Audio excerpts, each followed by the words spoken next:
see a larger appear on the horizon. You're surrounded by journalists. Hold your position.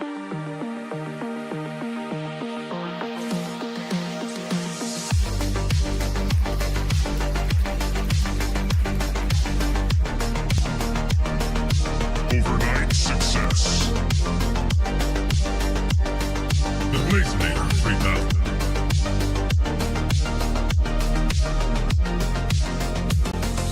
Double blaze. Right.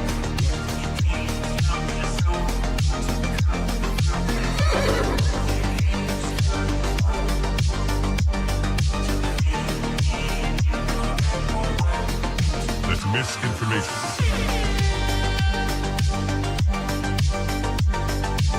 Market clearing order inbound. That's just wrong. We are surrounded by journalists. Hold your position. Come, get up.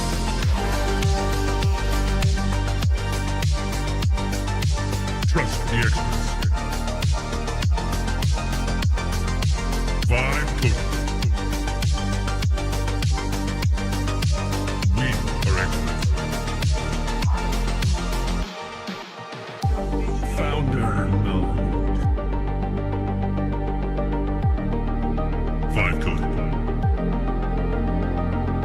I see multiple journalists on the horizon. Stand by. Experts. UAV online. Blaze. Double blaze. Triple blaze. Double kill. Vibe coding.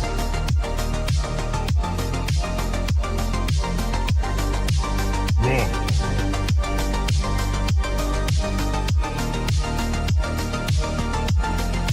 Pump is up. Blaze.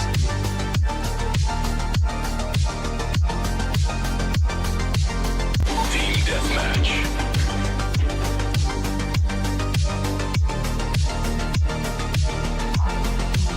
We are experts.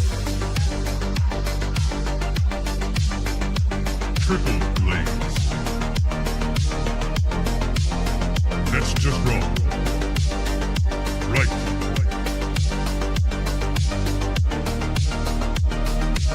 Market clearing order inbound.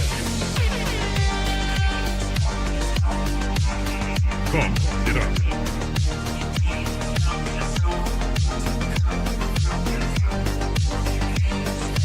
We are surrounded by journalists. Hold your position.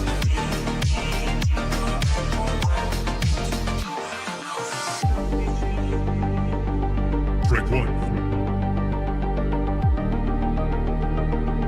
Strike two.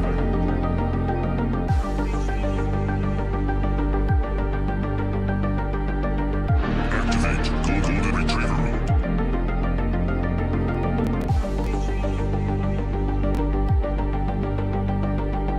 Trust the experts.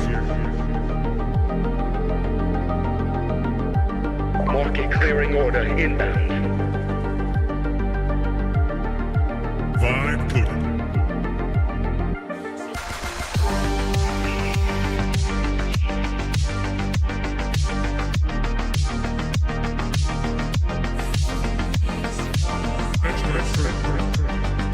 I see multiple journalists on the horizon. Stand by. Founder mode. Another one. You're watching TBPN. Today is Monday, June 8th, 2026. We are live from the TBPN Ultradome, the Temple of Technology. We're back in the Fortress of Finance. We're back at the capital of capital. It's so good to be back. It's so good to be back, and it's also so good to tell you about ramp.com. Time is money. Say both. Easy to use corporate cards, bill payments, accounting, and a whole lot more all in one place.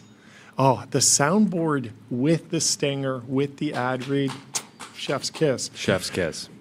WWDC, also chef's kiss, long overdue. 2 years, 2 WWDCs ago, we were talking about Apple Intelligence, and it's all finally coming together. The package is finally being delivered. I think the response has been really good. Some of the guys on the team have been watching WWDC already. We have a bunch of folks calling in to discuss WWDC throughout the week, but let's give you the high level first, go through some of the immediate reactions, and then of course we'll be covering that throughout this week. So Apple's annual Worldwide Developers Conference started today, and it runs through Friday. Tim Cook just kicked it off with an opening keynote.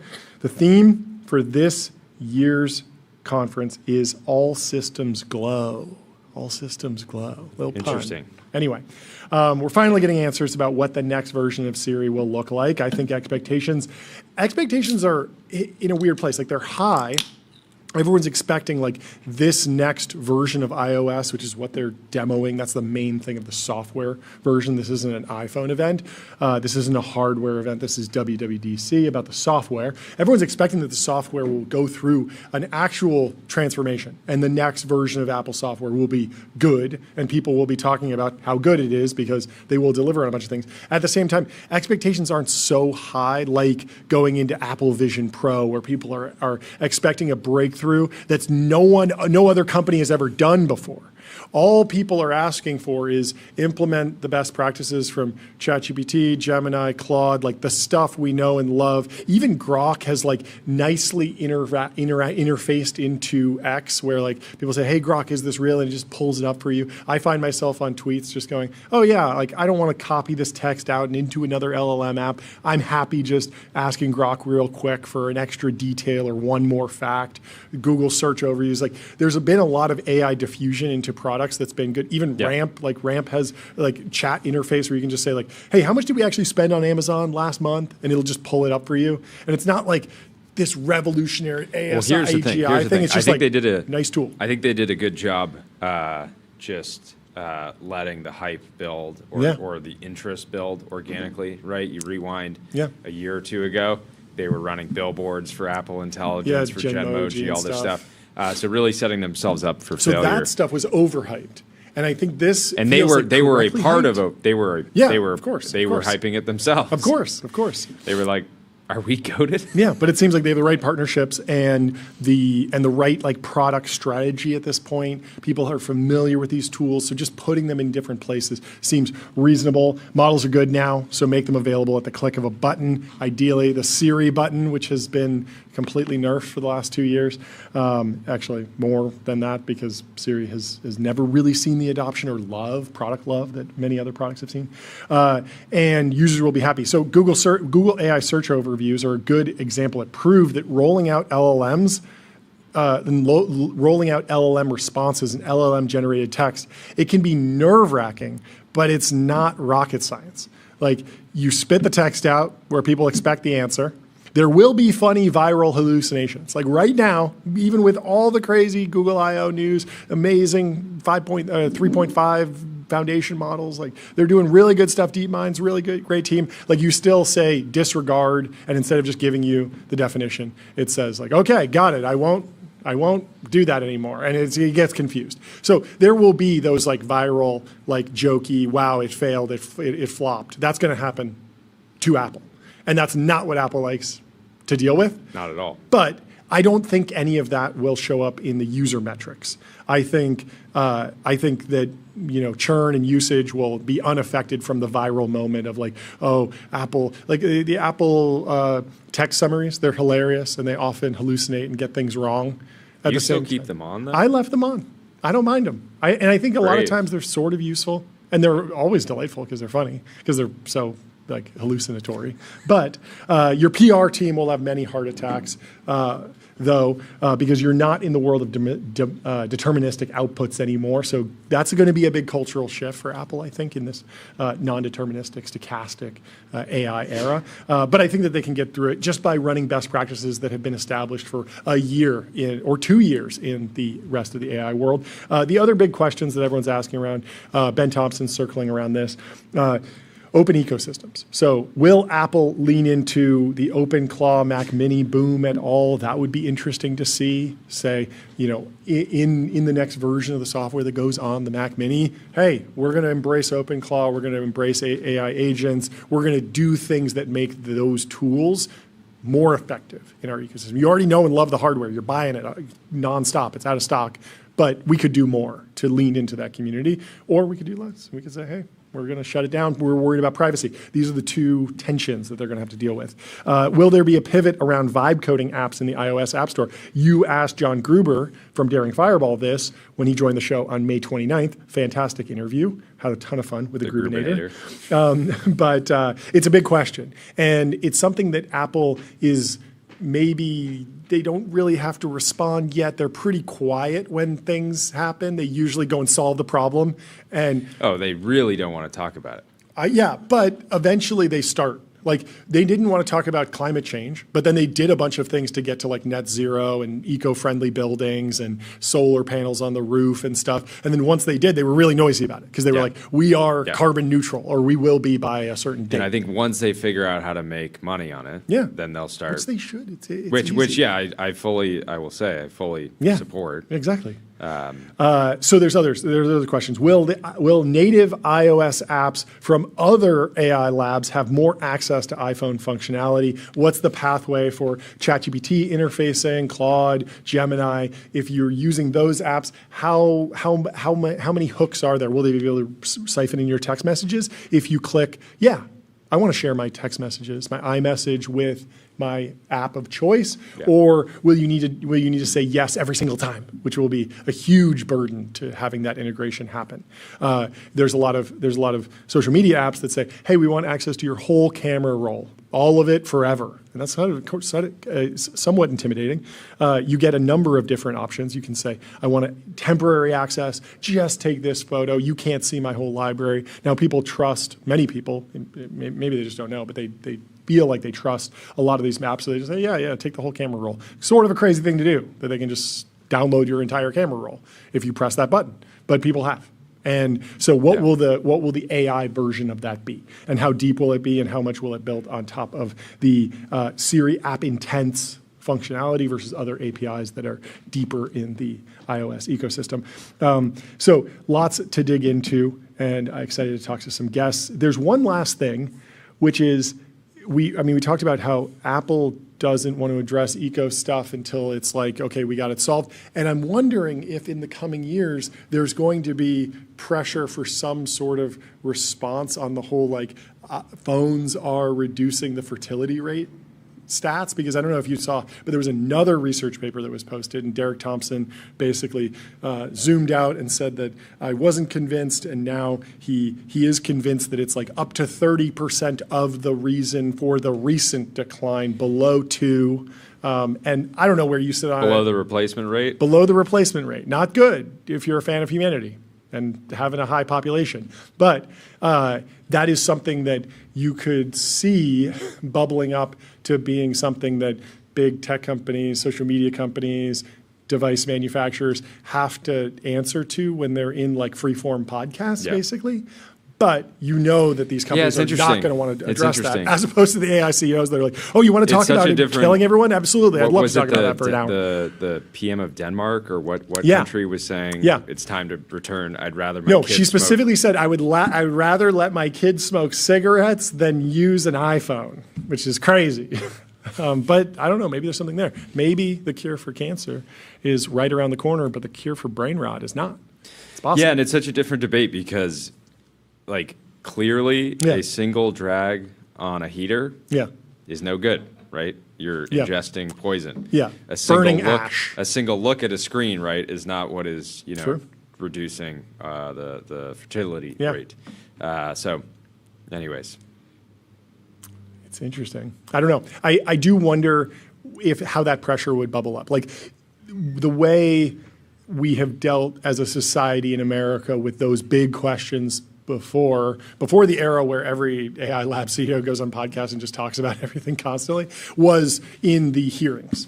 So like a social media addiction trial, or there is a privacy, hearing on Capitol Hill, and the senators all they bring in the leaders from all the different companies, and they say, we've heard that there's this problem, and we want you to answer our questions directly, and it's streamed on C-SPAN, and you can see that.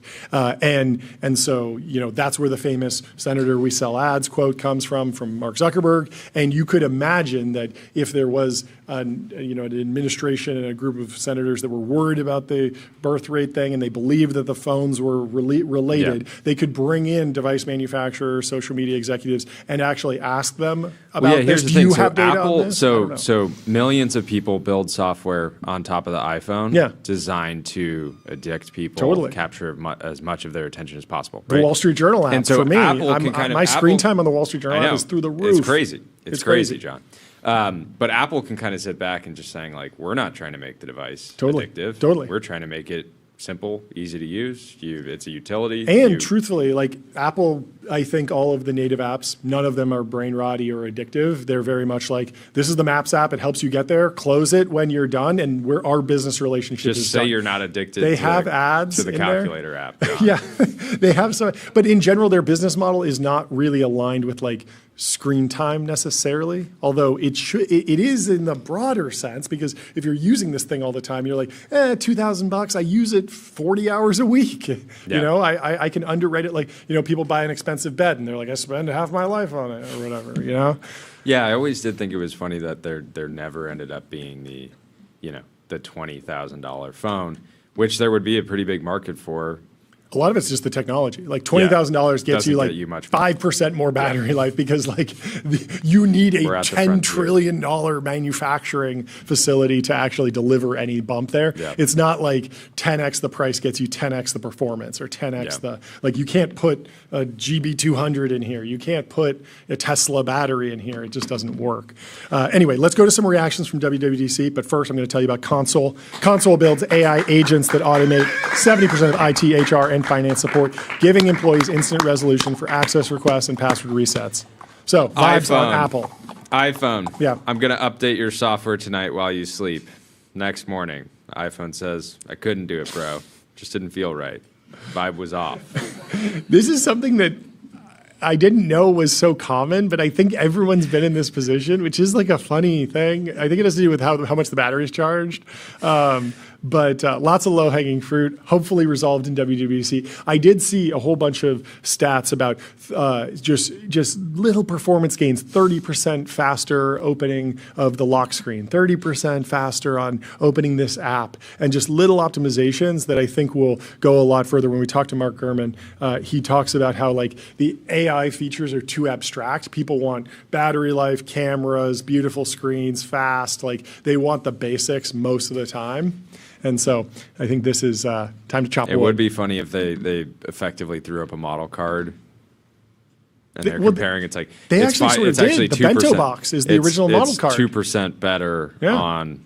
That's sort of what they do. The bento box, right? The bento box with like how many cameras, megapixels, flops, and how powerful the GPU is, how many cores are over here, how much storage it has. Like that graphic is their model card. We were riffing on this earlier. Like when a product ceases to be sold on brand and is instead sold on performance, that's usually margin compression. Usually margin compression, like you comp it to cars. Like if you're purely buying on like range and price and speed and horsepower and seating arrangements, that feels much more commoditized than you got to have a Ferrari because it's a Ferrari.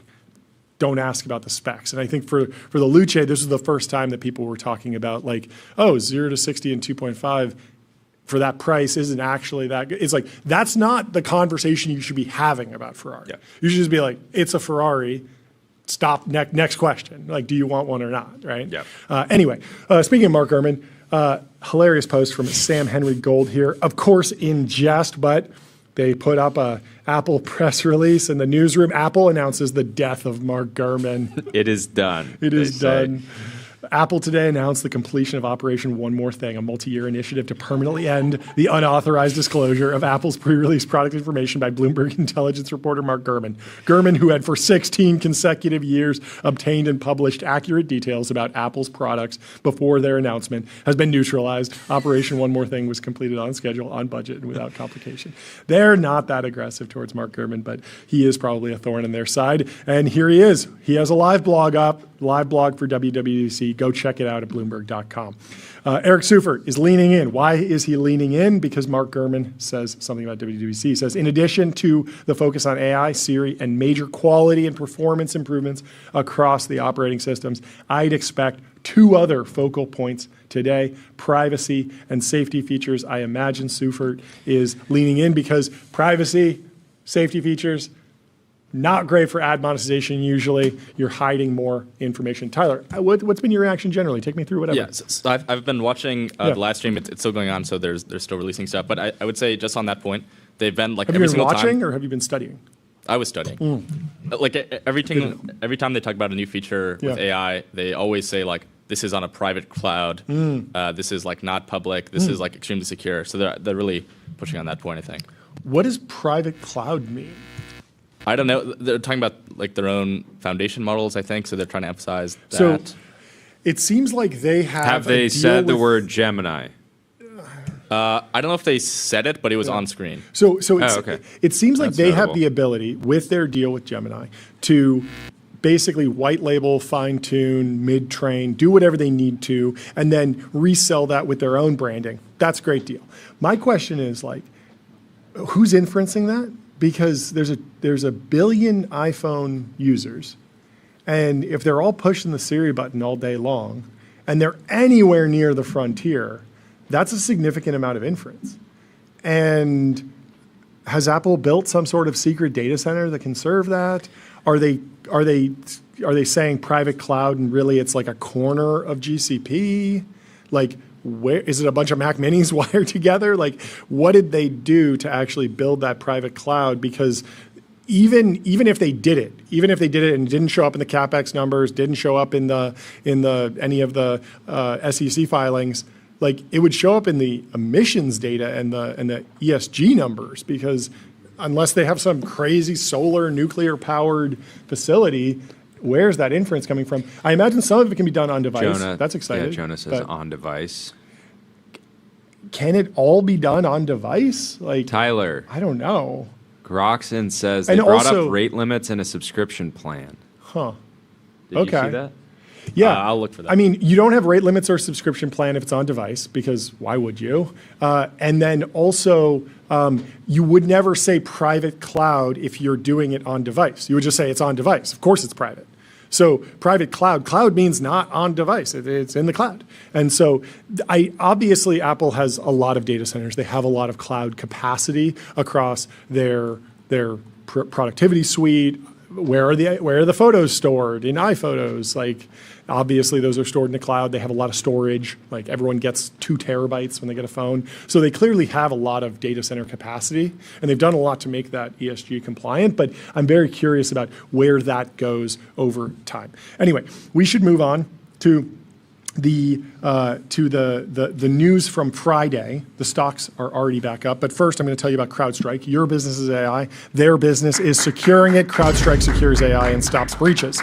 So one more thing. Oh, sure. Apparently, one more thing, eh? One more well, thing. We got one more take from Jordy about Apple. Jane What's up? says Apple concedes on liquid glass design, compromising for usability, and shares a couple screenshots here.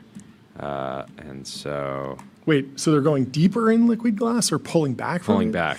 I saw the new Apple Maps icon, and it looked pretty good. It had a little feature of liquid glass in there. I thought it looked cool as a design element. I did hear people complaining about the new Mac operating system being like too bright or too dark or something, like some contrast issue. I haven't noticed it, but it was something I saw people complaining about. Anyway, Friday.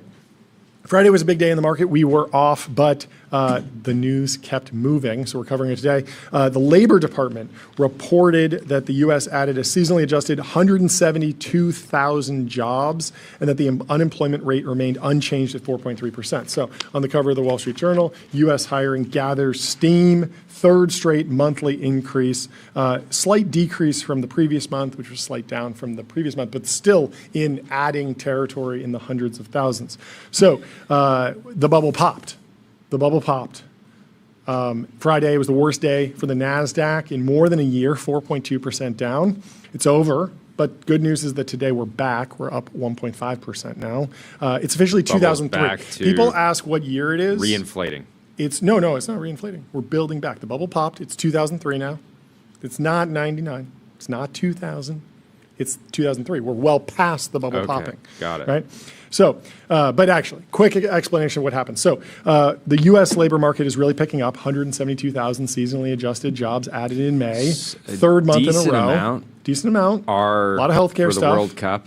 Yes, and a lot of travel and workers related to the World Cup stuff that's going on, tourism. So this is terrible news for all those black-pilled AI leaders that have been manifesting job losses despite their Herculean efforts. They can't get the unemployment rate to go up at all. It's crazy. They've been saying 10%, 20%, 50%, 100% of all jobs are going away. Good luck. Yeah, you're going to have to work harder because the U.S. economy is undefeated and the American worker is undefeated, as evidenced by this latest jobs report. The AI job apocalypse is canceled, at least for the month of May. We will see where things go, of course. But it is good news. We want hiring. We want jobs to be abundant in our society. And so, in general, it's good news. I believe the jobs report. I don't think the numbers are going to be massively revised down. I think that they're generally accurate and track with the ADP numbers and a lot of other numbers. So I think the jobs are really being added. They're not in all the most critical industries. There's a lot of nuance there. How long will it go on? But in general, the economy is healthy. But inflation is rising.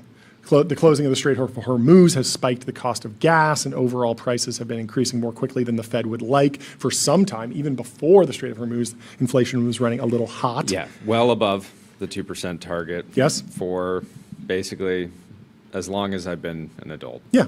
And so this makes the likelihood of a rate cut more unlikely. In fact, it looks like we might be in rate hike territory soon, which is, of course, not good for tech companies that have earnings forecasts that stretch out into the next decade.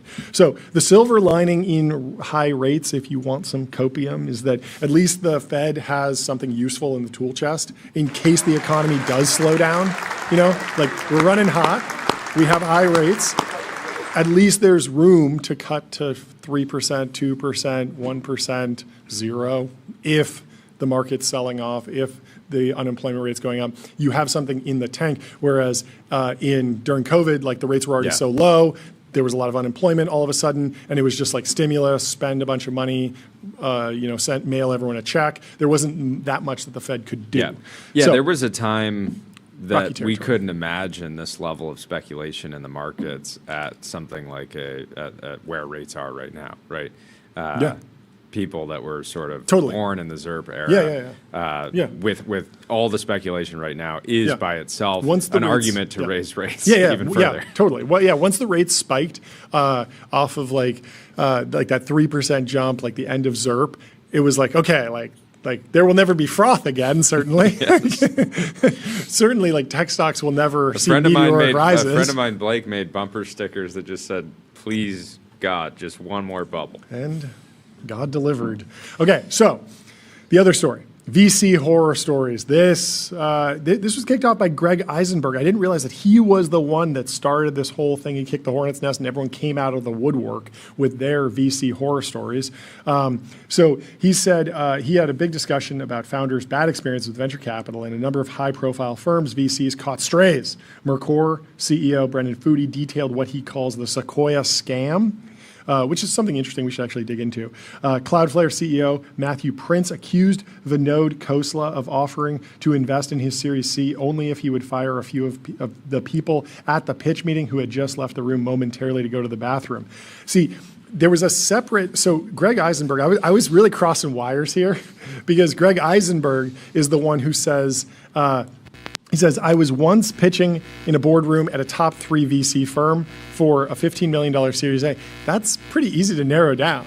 But anyway, he says 12 people in the meeting, one of the GPs fully fell asleep because some of the top, like, FF doesn't have 12 GPs. And they don't really do partner meetings like this. So for $15 million Series A. So even if you put them in the top 3, you can't catch a stray here. Anyway, one of the GPs fully fell asleep, out cold for 30 plus minutes. Nobody acknowledged it. Everyone kept going. Then separately, Matthew Prince. Okay, founder or an operator falls asleep in the office because they're so tired because they're grinding so hard, and they're a hero. Yeah, this is what Packy said. When Elon falls asleep in the factory, it's no big deal. But when a VC falls asleep, it's the end of the world. We're aware of some static in the Ultradome. Yeah, I think we got a new mic line, but I'll try not to touch it, and we'll see what happens. But so there's lots of chatter about the VC horror stories. Certainly a discussion worth having. You got to keep them in check. But Silicon Valley has always been so high growth and positive sum that relatively good behavior is usually the equilibrium.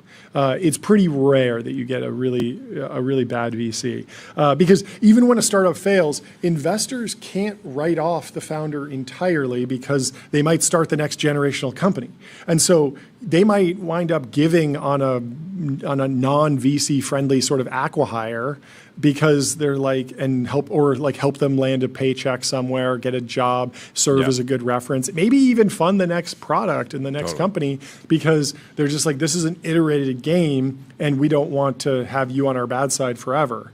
Now, that doesn't mean they can't pass. And so there's basically this wide gap that I'm seeing in these discussions where there's VC pitch horror stories and then VC board horror stories. And I have much less sympathy for the former.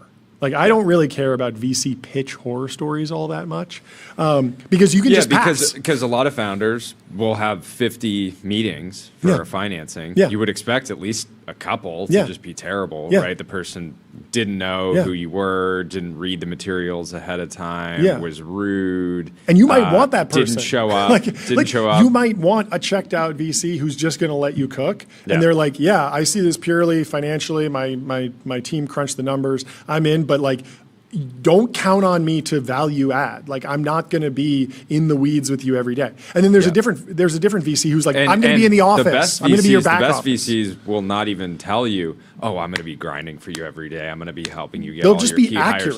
They'll just be accurate. They'll just tell you. Just tell the truth. One of my favorite VCs in the world just says, like, I give you money, and then I will help you raise more money. And that's the only thing I'm going to do. And that's fine. And I'm going to be your friend. We'll get dinner now and then, but that's what you can expect from me. And that's exactly what he gives founders. And so everyone is like, this guy's great. And then there's other firms that say, we'll help you with go-to-market, and they will. There's other people that say, we will help you with marketing, and they don't. And you just want to be transparent and accurate there. And so, like, as a founder, your job is to sell equity from time to time. Your job's to find buyers for that equity, investors. Some companies actually only do that. It's true. They don't stock actually is the product occasionally. So your job's to find investors who want to purchase that equity with cash, VCs. You need to reference check them beforehand, make sure they're fit, think through their competitive investments, keep them entertained and awake during the pitch. VCs shouldn't be disrespectful, like literally falling asleep is. But this is far from the worst thing that regularly happens in the course of growing a business. Yeah. And it's just interesting because a bad VC pitch meeting, like you said, really doesn't matter. I don't remember any of them. I'm sure they've happened. No company has died because a VC was like rude to them, fell asleep, or any of these things. Yeah. And it also happens with customers, right? Totally. Sometimes a customer will just oh, sorry, I didn't see the Zoom link. No show the call, right? You're not like all customers are evil, you know, or like a candidate will be like, hey, I took another role, right? And you're like, that doesn't mean the person's evil. It just means like they're making the right decision. You win some and lose for some themselves. So I have a tip. For all the entrepreneurs in the audience who are pitching VCs, particularly sleepy VCs. You got to analogize your business to an air horn. So you go to the VCs, the partnership, and you say, like this air horn here. Do we have you have an air horn? Like this air horn here. Tyler, grab the air horn. With one simple button press. You can do it. You can do it over there. Okay, right. So like this Hey, air horn, my everyone at business home- is everyone like at this home, air cover horn. your ears. My business is like this air horn. Don't put Venture it in the mic. capitalists. Don't put it in the mic. My business is like this air horn. One simple press, I'll amplify your business 100x. Everyone's going to be paying attention because at any moment you might push this button and let out the loudest noise. So they're not going to be falling asleep. And if they do, you give them a little bit of this. It's so loud. It's really so loud. So you got to bring the air horn to the VC pitch meeting. You got to fire it off every once in a while. If you see some droopy eyes, let them know. My business is like an air horn. I could push it at any time. 10x your business, 10x the revenues. John was being an absolute menace this morning My with the air horn. customers love it. My customers love it. Yeah, the air horn, you can go get. You think I might press it? See, you're not falling asleep at any moment. Yeah, we're all wide At any awake, moment, John. We're all wide awake. I might need to drive home the point that business is like an air horn, and at any moment it could blast off like a rocket ship. So you got to buy the stock now. You got to invest. You got to get me a term sheet because at any moment, I could do it. The team's so distracted they can't even get the right camera on me. Anyway, that's enough with the air horn. We'll use that randomly from time to time. I love throughout the show. Dylan coming in. We pitched for Figma's seed round in 2013. Most folks didn't get it, but everyone I met was super nice to me. Yeah, it's so funny when you compare VCs to the other, like I said, the other kinds of calls you have. Yeah. VCs are probably like generally nice, way nicer, Yeah. right? Like a customer is less likely to like be overly friendly if they're not interested in what you're selling, right? They're like, yeah, this like doesn't really seem like a fit. Yeah. Or a regulator.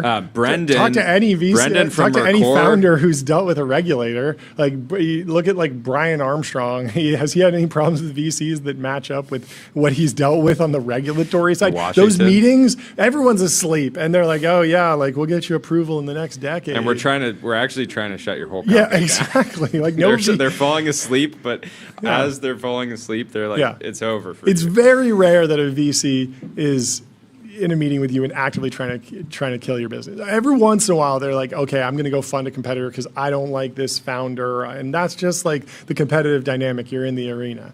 But anyway. Brendan from Mercor, former guest and friend of the show, has a bone to pick with everyone. Yeah.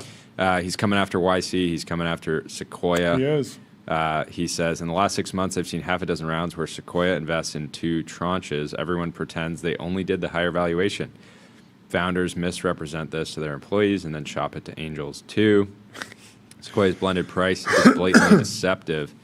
Less than 50% of the one projected to the market. They'll invest at $500 million and $1 billion, 2 tranches, and then the founder will go out and say we raised $100 million at $1 billion, when really Sequoia got in at the blended price, right? Now, that's not illegal. There's nothing wrong with that, and that can make sense for both sides for a variety of reasons. You don't want to misrepresent that, though. If you go and misrepresent that to another investor and you don't tell them the actual structure of the deal, that can be securities fraud. So that is a major risk. But that's not on the VC. Like, the VC should not go to another investor and say, oh, yeah, we just did the full deal at $1 billion. They should give that context.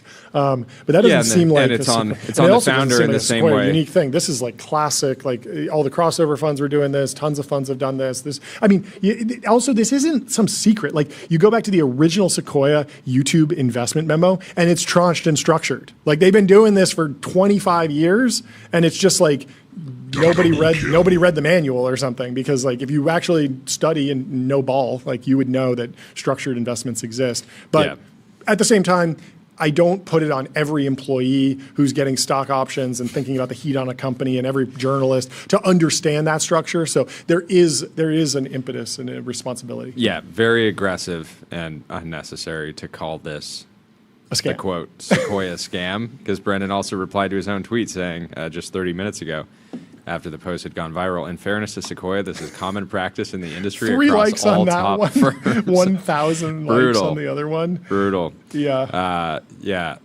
Not super fair to Sequoia at all. Oh, wow. I do think I think Shots fired. yeah, employees should be aware of this and maybe ask the companies. Yeah. It doesn't mean that it's not a great company to join. Yeah. It's tough. Anyway, Travis Kalanick said in 2001, I intercepted a partner at a VC who was trying to escape his office before our meeting was supposed to start. I ended up pitching him in his parked Lexus from the passenger seat. At one point, he grabbed my laptop, placed it on his large belly, which was pressed against the steering wheel, and rapidly flipped through the slides himself. 2001 fundraising hit different. I want to know how the story ended. Did he invest or not? Did he pull out his checkbook? Because maybe he was like, "You got me, Travis." Anyway, there's a lot of people that are going back and forth. The worst part of this is that over the weekend, I was convinced because Matthew Prince talked about Vinod Khosla, who's coming on the show, by the way, and Matthew Prince is coming on the show. We're very excited to have them both. Same day. I was convinced that it was Vinod who fell asleep. But it wasn't. That's a different thing. Greg Eisenberg's found VC at one of the top 3 firms, could be anybody, fell asleep. Vinod, what Matthew Prince is upset about is that there's something about he wanted to redo the team, the founding team. He was like, do you need all these founders? Maybe you need a different team, which is like, it's a bold statement from a VC. It's like, would you switch up on your day ones? First question. And you're like, no? Okay. Not even your day ones, your current business partners. Yeah, your current business partners. For a new partner. It's sort of a me. crazy thing. At the same time, sometimes founding teams do go through changes. Sometimes it's the right move. I don't know. It's a little iffy. But Vinod, stands not guilty on the charges of falling asleep. Although I was getting ready to steelman it because I think, as much as I love Cloudflare and Matthew Prince, some details of content delivery networks might be a little boring. And so it's possible that an older man who's a legend and has done very well investing might fall asleep when he's hearing about the intricacies of delivering content across the internet. And we actually had a plan to test this theory. Tyler, do you want to take us through it? Yeah, well, so I was just looking at this. I found a study. Yes. Basically, it was they took a bunch of older men, 66 to 83. This actually and happened. They put them in a room where it was kind of a slightly dim room. Okay. There's not a lot of like a lot of VC offices. They're very and shady. they just sat in there and They read them Cloudflare's S1. and they basically tested to see how long would it take them to fall asleep. And so the median was 36.9 minutes. I feel like, okay, so if you have and here's the thing, a pitch, usually an hour. Well, sometimes, if it's an early pitch, early conversation, maybe it's 30 minutes. Maybe. If it's going well, it starts to drift over. Yeah. But that's the danger zone. Danger zone. This is the lesson. This is the lesson for founders. If you have a boring business, if you have a boring business and you're pitching a VC who's an older gentleman, you got to keep the pitch meeting to less than 30 minutes. You got to bring the air horn. Especially, so I think in that story, it also said the older gentleman was in a Herman Miller chair, which we know are quite comfortable. Those are quite popular in Silicon Valley, too. Only compounds the effect. Okay. Yeah, that's an elite sleep spot for a nap. That's an elite spot for a nap. The chair was arguably designed for office naps. Yeah, no one's getting real work done in a Herman Miller. I think so. So, this one's tough because it's easy to just jump right. Oh, I'm in Matthew Prince's camp. Oh, I'm in Vinod Khosla's camp. Also, Vinod didn't fall asleep, so it's all moot. But we know the secret. It's the air horn. Bring the air horn. No one's falling asleep. Problem solved. Tyler had a good story when they were building Divi. Oh, yeah? They pitched Rajiv Misra in the SoftBank Redwood City HQ. And then Masa in Tokyo soon after. It was absolute cinema. Popping zins, smoking a vape, loud Doing coughing both is crazy. to throw us off. Wait, why intentional coughing? Assistants whispering in Rajiv's ear. That's a power play. That's a power move. You got to respect that for sure. See, that's a post-singularity job right there. For sure. Come in, whisper into the person's ear. It's good. Yep. Some of the most asinine questions ever asked in Tokyo. Masa starts the meeting with, "You have 10 minutes." We flew like 20 hours. See, that's just a great way to get. You just got power play, Tyler. Sorry, buddy. I think that's just a great played. way to get really get to the meat quickly. I think so. What did TJ have to say? He said the VC meme is very funny. If someone's falling asleep, not liking your idea, or ghosting you, gets you bent out of shape, NGMI. Go spend a day in private equity or try competing with an incumbent. Venture is arguably the most pleasant form of deal making in the world. And I agree. So I do like that Vinod says, not only did we not fire them, we did not give them an offer to invest based on our assessment of the team. And then Matthew just responds with a term sheet. That's actually crazy. Cloudflare, up to $100 million. 50 will come from KV, Series C, pre-money 700. It's a good I like deal. Vinod running the calculation. All right.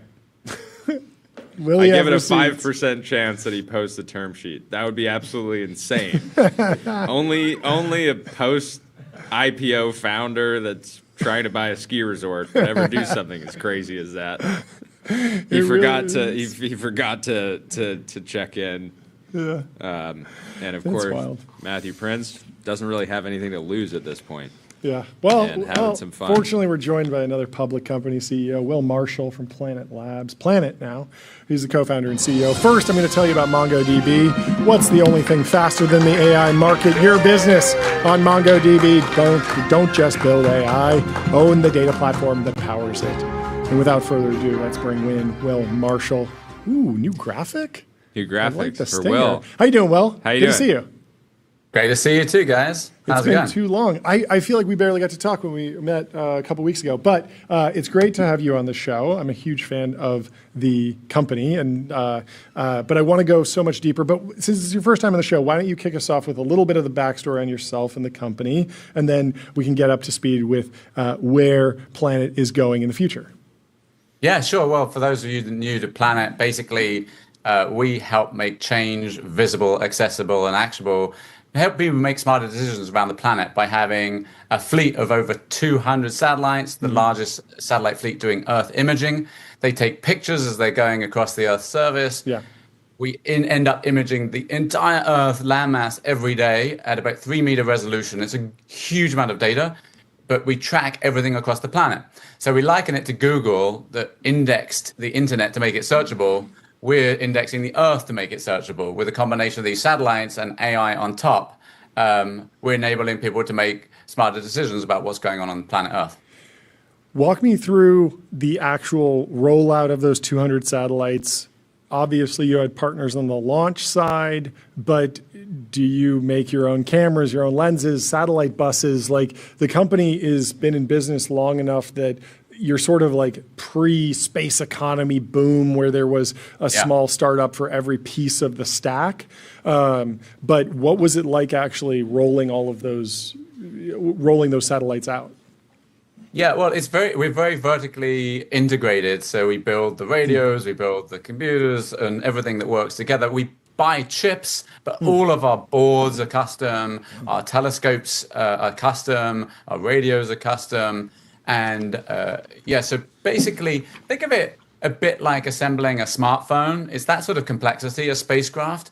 We're not building millions of them like iPhones or what have you, but we're building dozens at a time. We've launched on 40 rockets to get all of our satellites up to space. We've launched over 600 or 700 satellites at this point on 40 rockets. Typically, we're launching 20 or so per rocket. Most of the time, we're a secondary payload on another $1 billion satellite that's going to launch, or a set of other satellites that's going up. Sure. A couple of times, I think 3 times, we bought our own rocket. But roughly speaking, we're hitchhiking at the launch site, trying to get a ride to orbit. It's a little bit more complicated than that, but not much. So the launch has become a little bit more routine now. Especially with SpaceX, which is really cool. But all the complexity is in the integration of all these satellites, the satellites working together, having to put ground stations all around the world that collect all that data, send it back. And then we have a software company, if you like, that sits on top of all that data, doing all the analysis to make it usable for all of our clients. Yeah, it's really crazy. As you say that stuff, I'm thinking of like Bridget Mendler's company that does ground stations now, and there's so many different pieces that you could like subcontract out in the modern era, but you had to do it all with like grit and figure it out yourself, I'm sure. Yeah, and you can contract them out, but I mean, we have looked at those because we don't want to do ground stations. The only reason we're doing them is that we're far cheaper, and it wasn't possible at all to buy those sort of services. But even now, it's we're so much cheaper infrastructure than anything you can buy online, or commercially. Talk about the decision for altitude and the orbit. What trade-offs are there? Where do you sit? Why is that the sweet spot that you landed with? We basically try and go as low as possible where you don't re-enter the Earth's atmosphere. I mean, because you want the cameras as close to the Earth's surface so you can take high-resolution pictures. I mean, what's amazing with our imagery, if you look at our satellites, they're about this big. Some of them weigh 7 kilograms. They're only the size of a loaf of bread, basically, a bit heavier than that. And we can see from San Francisco to Los Angeles, we can see things 3 meters across. 500 miles away, we're seeing things. It's crazy, right? And with our bigger satellites, you can see things 30 centimeters across now. Wow. I mean, just imagine it's incredible the power of these telescopes that we put up there, and all the camera systems that take all the imagery. And of course, we take huge amounts of it. We take 4 million 47 megapixel images per day. So each satellite is taking 8 pictures per second, and there's 200 satellites. It's just huge. What was it like finding that? What was it like finding that sweet spot? Did you just one-shot it? You never, never burned up. Never burned anything up. Exactly. Actually, recently the sun's got angry for some reason at us, and it's got a little bit more bright, and the upper atmosphere went much denser, and a couple of satellite fleets lost half or more of their satellites because they got the calculus slightly wrong. So it's not messing around, especially when you spent millions of dollars on the satellites. On the camera, do you have the ability to translate your specs into something that would feel like a consumer camera? Like, is it a 50 megapixel sensor with a 4,000 millimeter focal length or something like that? Is there some if you have a really powerful telephoto lens, it's not so dissimilar from the power. The main power for a telescope is the size of the optic. So the primary optic for our Dove satellites is about this big. The primary optic for our bigger satellites is around 50 centimeters, so a little bit bigger, like that. Actually, the design of the telescopes is not that hard, but getting them to work through the launch, which is 15 G's shaking of the telescope, and then explosive bolts as the upper stage and the lower stage separate, which sends a 200 G shock load through the satellite. Wow. Those sort of things are really gnarly. So you have to design all of this to survive that launch environment. That's where the tricks come in for space engineering. Can you talk about what you guys have, one of the use cases when we met, I guess it was maybe a month ago at this point, you talked about how you're able to track gas leaks ahead of time and help get them shut off. I would love for you to talk about that because I thought it was fascinating. Yeah, I mean, we help people do all sorts of things around the world. I mean, even though we're having, the satellites are all in space, all of our applications are in the real world here down on the Earth's surface. We are helping farmers, we're helping energy companies, we're helping civil governments, we're helping security. But you asked about methane, and we track methane leaks using a special hyperspectral camera that we've got on one of our satellites, and we're launching a couple more of those this year. Basically, this gas, methane, absorbs in a particular spectral line. So if you have lots of color bands, lots of spectral bands, so this one has 400 spectral bands. So it's like we have 3 RGB in our eyes.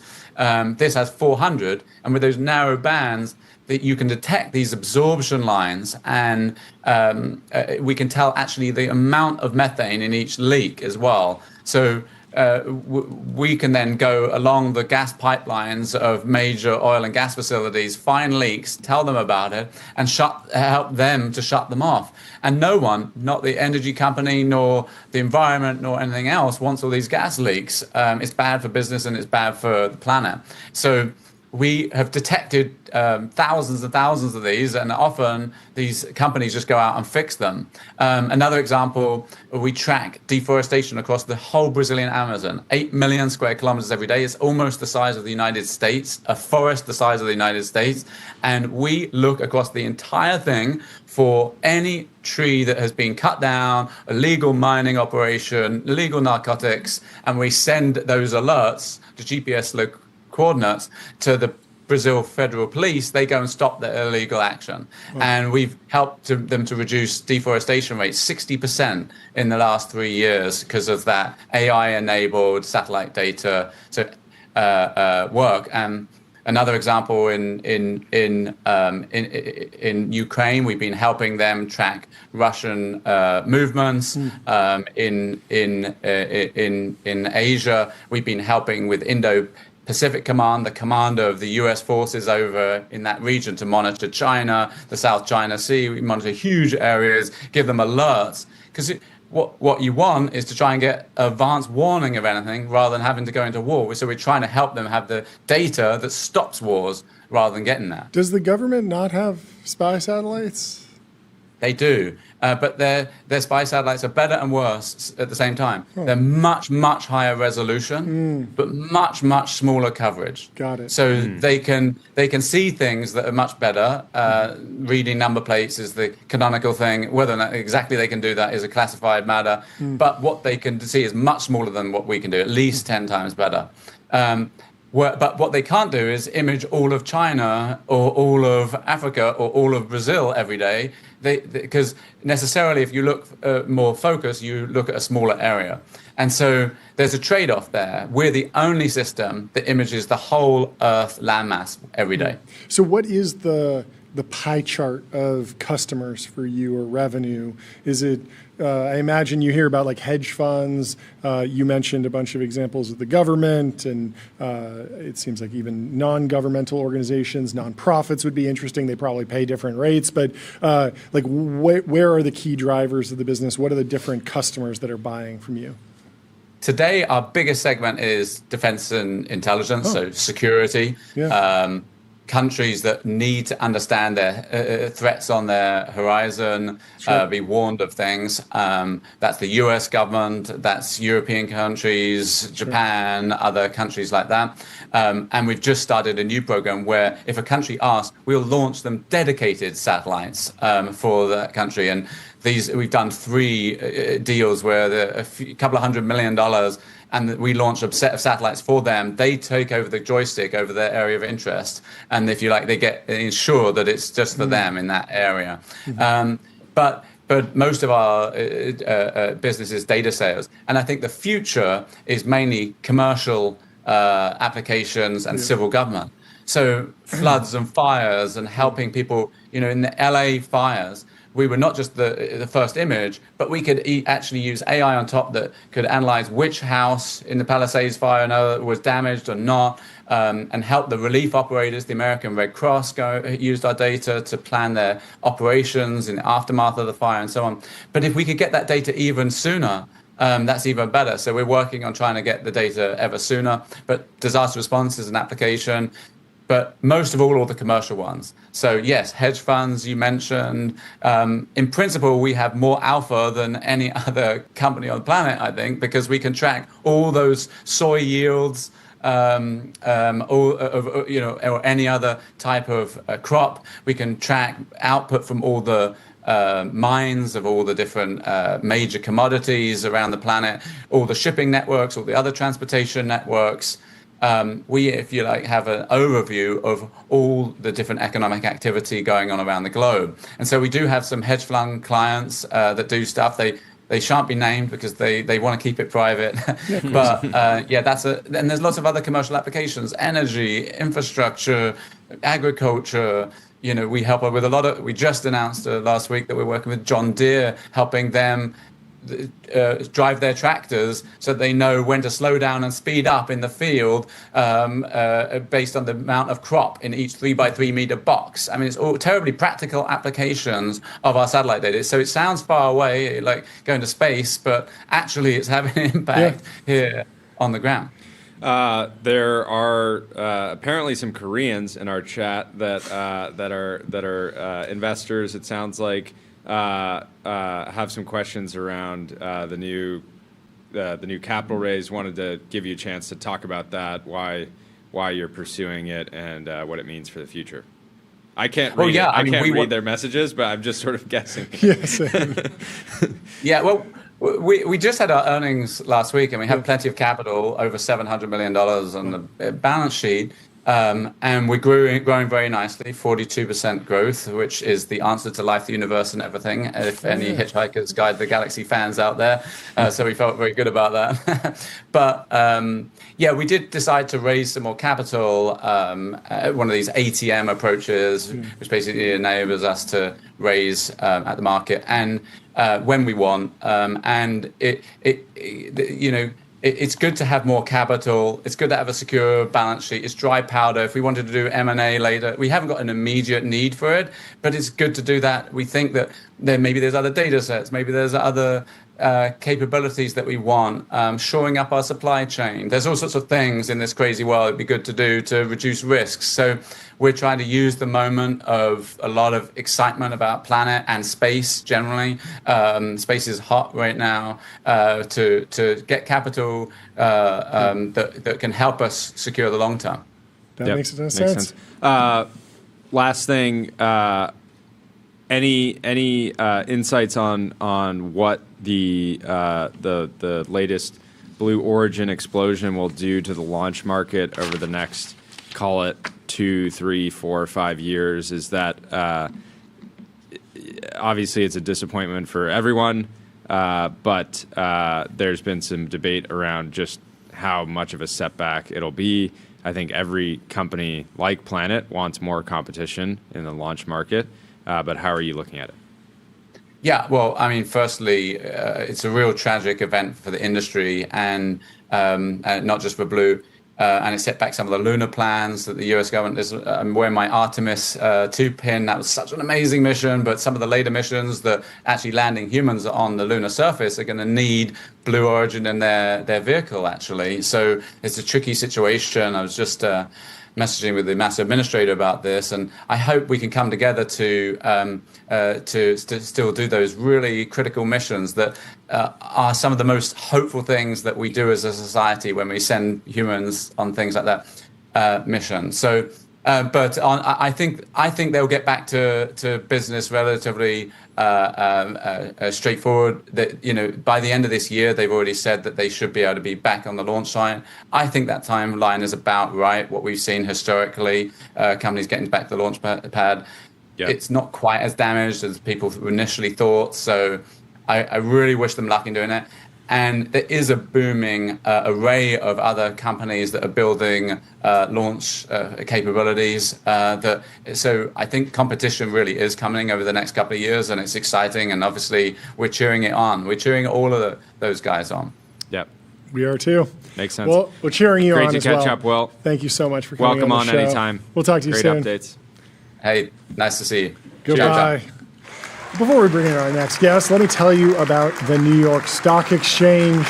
Want to change the world? Raise capital at the New York Stock Exchange. We are very fortunate to be joined by Dambisa Moyo. Hi. Welcome to the show. How are you doing? I'm so great. It's very glad to be here. Thank you so much for taking the time. Thank you. I would love to go back in time first and start with a little bit about your journey to where you are now. How do you introduce yourself? You have you're a multi-hyphenate, an author, an economist, an investor. What else am I missing? Take me through it. Well, first of all, everybody calls me Dambisa, so that's the easiest thing to do. Easy. I'm a member of the House of Lords in the United Kingdom. them. So that's my sort of day job. Okay. I also serve on the boards. Yeah, it's not bad, actually. And then I serve on a number of boards. I'm on the board of Chevron, on the board of Starbucks, and Conde Nast. I know you had Roger Lynch here a few weeks ago, as well as on the Oxford University Endowment.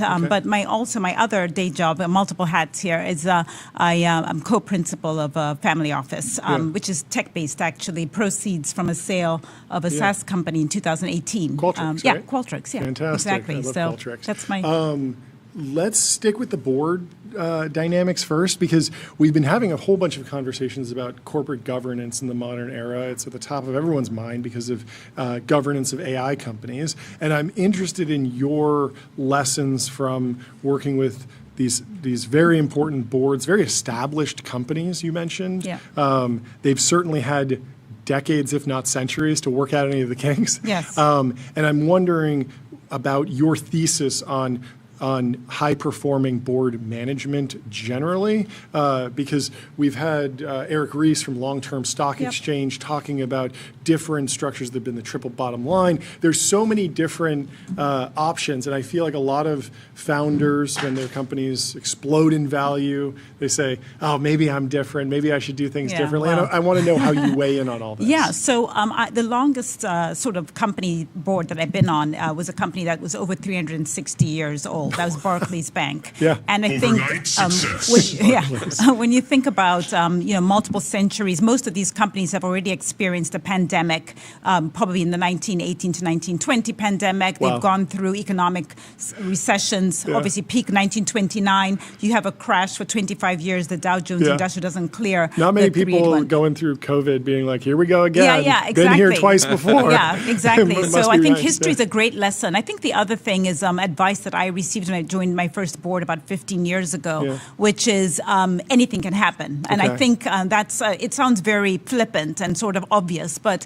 in a way it has a lot of kernels of important truths for how we manage organizations, not just thinking about risk mitigation, but where the opportunities are and how to invest. Because ultimately we're taking punts, we're taking bets, but we want to make sure these companies last for another 300 plus years. So I think that's the really most important thing. I've had the privilege of being on boards that have been bookended by the financial crisis, the pandemic, but also companies which were trading close to $60 a share and they collapsed down to $7. All of a sudden, it's the Mike Tyson quote, all of a sudden your plan and your strategy gets punched in the face. But also, we've had a CEO die in office, which is very traumatic in terms of resetting. But one of my favorites is a company that we were absolutely certain would not get purchased.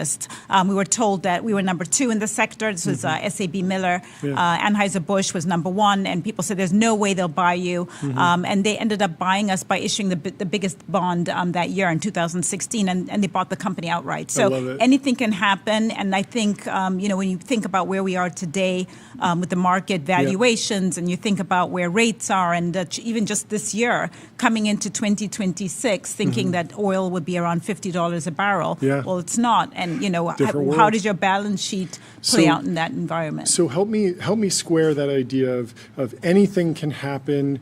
The job of the board, if I'm telling it back to you, this is obviously a condensation of what you said, but the job of the board is to sort of set the level of risk-taking in the organization. And I can imagine that instantiated in 2 ways. One is we are going to the management team and saying that AI is real, we need to be taking more risk to put ourselves in a strong position, or the risk of oil going up this year is high, so we need to offset and hedge that. And you're issuing sort of prescriptive strategy notes versus our job is only to hire the management team, and if we have a CEO who's not taking the right level of risk, too much risk or not enough risk, we need a new management team. How do you square those two? Yeah, so I would say, fundamentally there are 3 roles of the board. One is strategic oversight, and so we meet obviously on a quarterly basis. We have strategic meetings. I think our job is to be additive to management in thinking about these longer term risks, and we can talk about how those horizons have collapsed collapsed just because of the spate and information, more technology, more information. So there is definitely a shrinking in that delta. But the second thing is hiring and in some instances firing the CEO. And that's a very important piece, as you've suggested, because the CEO's job is to bring in the team, make sure the team actually can execute on not just, again, risk mitigation, but, leading into investments, thinking about longer term opportunities for the business. And then the third thing, which I think tends to be discounted, but sort of ebbs and flows over time, is how do great businesses partner with communities, with society, with government, especially something like AI. It's going to be so transformative beyond just what's the SpaceX IPO going to generate for my portfolio. I think we need to think about what does this mean strategically. And so that's where I think those three things are very important. I love that third point, and it ties to my next question. People say data is the new oil. What can AI companies learn from oil companies?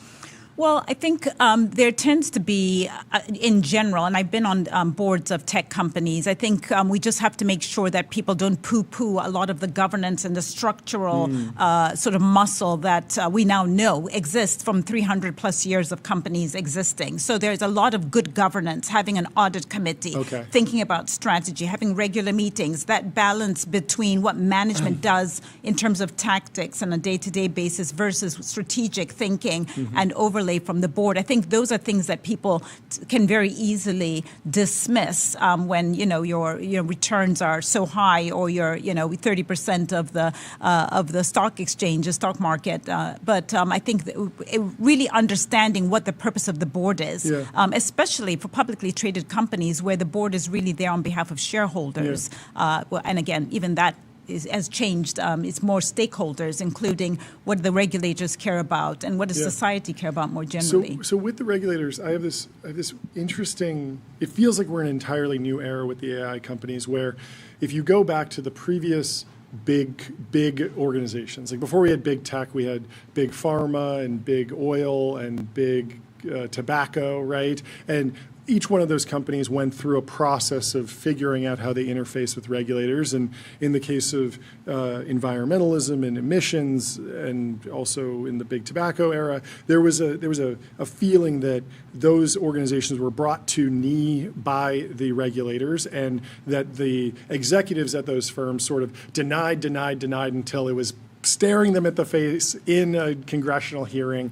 and then they had to admit that there was a negative externality, and they figured out how to internalize that. And I still think that, especially when it comes to oil, a lot of great things have come from that technology. It needs to be balanced, of course, but we're in a new era in that it feels like the AI lab CEOs, the big tech leaders, are doing the opposite. They're going on podcasts saying AI is going to kill everyone, is going to destroy all the jobs. They're saying all the bad stuff before, and the regulators are like, what? I'm learning this from you. It would be like if in 1910, an oil executive came out and said, we really got to worry about carbon emissions. Like that just didn't happen. And so what is going on, and how should things change? Is this a positive development? Well, I think most companies that have existed over 100 years or plus, 300 years, have figured out that they have to be more a partner not just to government in thinking about what dislocations might happen to jobs or to productivity gains. What does it mean for more concentration in one sector versus another? And it's not just a capital markets question. It's also about what does this actually mean for our pensions? What does it mean for taxes? What does it mean? And you can tell that I sit at the intersection of not just corporations and investment, but also public policy. This is absolutely a debate in the House of Lords, trying to think, what should we be doing? Should we be aggressively, sort of imposing risks? I personally, that's not my view, and I argue very compellingly, I hope, that we need to be leaning into what AI can do. It can improve productivity, but that would be naive to just say it's all upside. And having government as partners, it doesn't matter if you're an energy company, a tech company, or a bank, or even pharma, you want to bring them on side so that they can understand what the second order implications of a technology might be and how we can get ahead of some of the downside risks. What is cultural or consumer sentiment around AI like right now in the United Kingdom? Very similar to what you have in the United States. I worry a lot that it sort of seeped into the narrative in policy making. So I do hear a lot of my colleagues in the House of Lords who are sort of, reciting, sort of tropes about AI, which, can be very compelling. Obviously in the United States, people are very attuned with the difference between how the Chinese population views AI versus the United States population. And I think that just means there's a lot more work to be done, not just by the AI companies, but by regulators also, and say this is the first super cycle, in real positive sort of push for economic growth, that we've had since globalization, since women came into the workplace, and this is enormous, and we need it. Growth has been flatlining. Yeah, is it showing up in? Is it showing up in in GDP in the UK? I think it's early indications of it. I think the sort of sky is falling down scenario is always, what's going to happen to jobs? But I personally think from my experience in the job market in the UK is pretty poor. From what I've heard for going back to my college years. Is you're lucky if you graduate from a great university and get a job for like 50,000 USD equivalent. Yeah, I mean, look, the unemployment numbers for not just the average in the population, but for the youth is particularly problematic. There's no doubt about it. Even the current government, which tends to lean left, has just put out a report talking about youth unemployment. It's very similar to sort of double unemployment rates that you see for entrance levels in the United States. But in some places, it's even worse because it's permanent structural unemployment where people literally are not coming back into the workplace. And so there's absolutely a real issue that needs to be thought through. And I have my views on what needs to be done, but ultimately I'm just one voice, and public policy needs to really change the narrative about what AI can do. It will have dislocations, as all technologies do. But is there any type of reindustrialization movement or energy happening in the UK? Do you mean energy as a pun, or you mean energy literally? Like as a pun, yeah. Okay, well, but a lot of reindustrialization projects are directly linked energy. To power generation. Yeah, so I guess both. Well, don't get me started on the power situation. I mean, again, I've spoken about this in the Lords. The UK, as an example, since we're talking about that, is on average about 40 cents a kilowatt hour. The US is somewhere between 12 and 16 cents a kilowatt hour, depending on which state you're in. And then China, some of the estimates are around 8 to 9 cents a kilowatt hour. There's no country that has achieved levels of per capita income without cheap energy. And so, of course, there's not a single person I know, whether it's in my boardrooms or my colleagues in investing, who doesn't appreciate the sort of second order concerns around carbon emissions, et cetera. But I think you can strangle economic growth by doing some of the things that I'm afraid are happening around the world, banning, energy sources. I think that kind of approach is probably too aggressive and doesn't really work for the long term. We need the energy. So, have you wrestled with this question of the source of China's optimism about new technologies? I sort of think about two possible, and they might both be contributing, but one is that it's easier to grow from a lower baseline, 6,000 GDP per capita. There's a lot of room to go up. Yes. And so like the tide is so low that if it goes up, it will raise a lot of boats.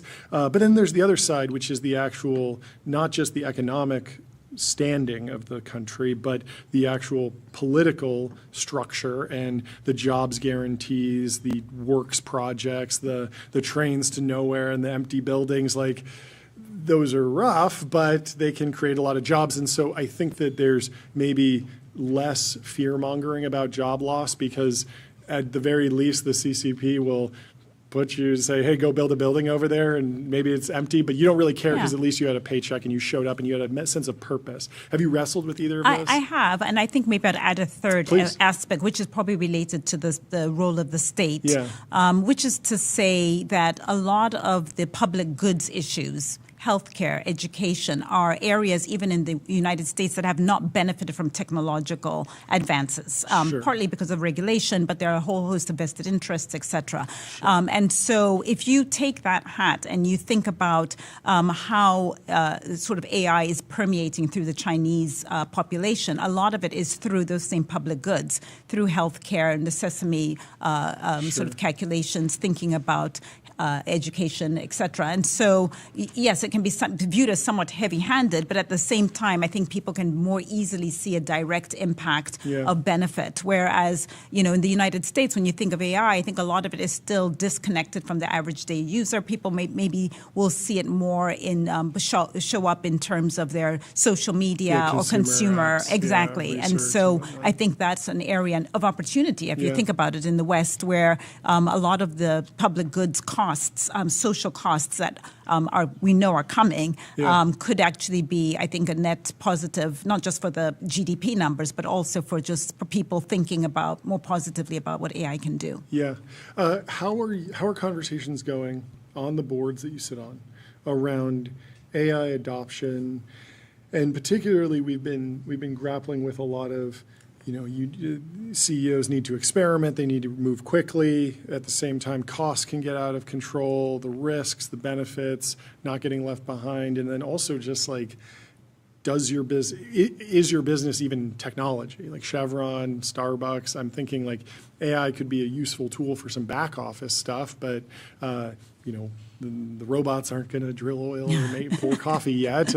Maybe that's coming, but certainly that's not what's being sold right now by the AI lab. So what are those conversations like? What is the mature way to think about testing and evaluating and rolling out AI at a large company? Yeah, so it's all of the above, everything that you've listed out there. And I think any company worth its salt will be looking at these issues in a very broad way.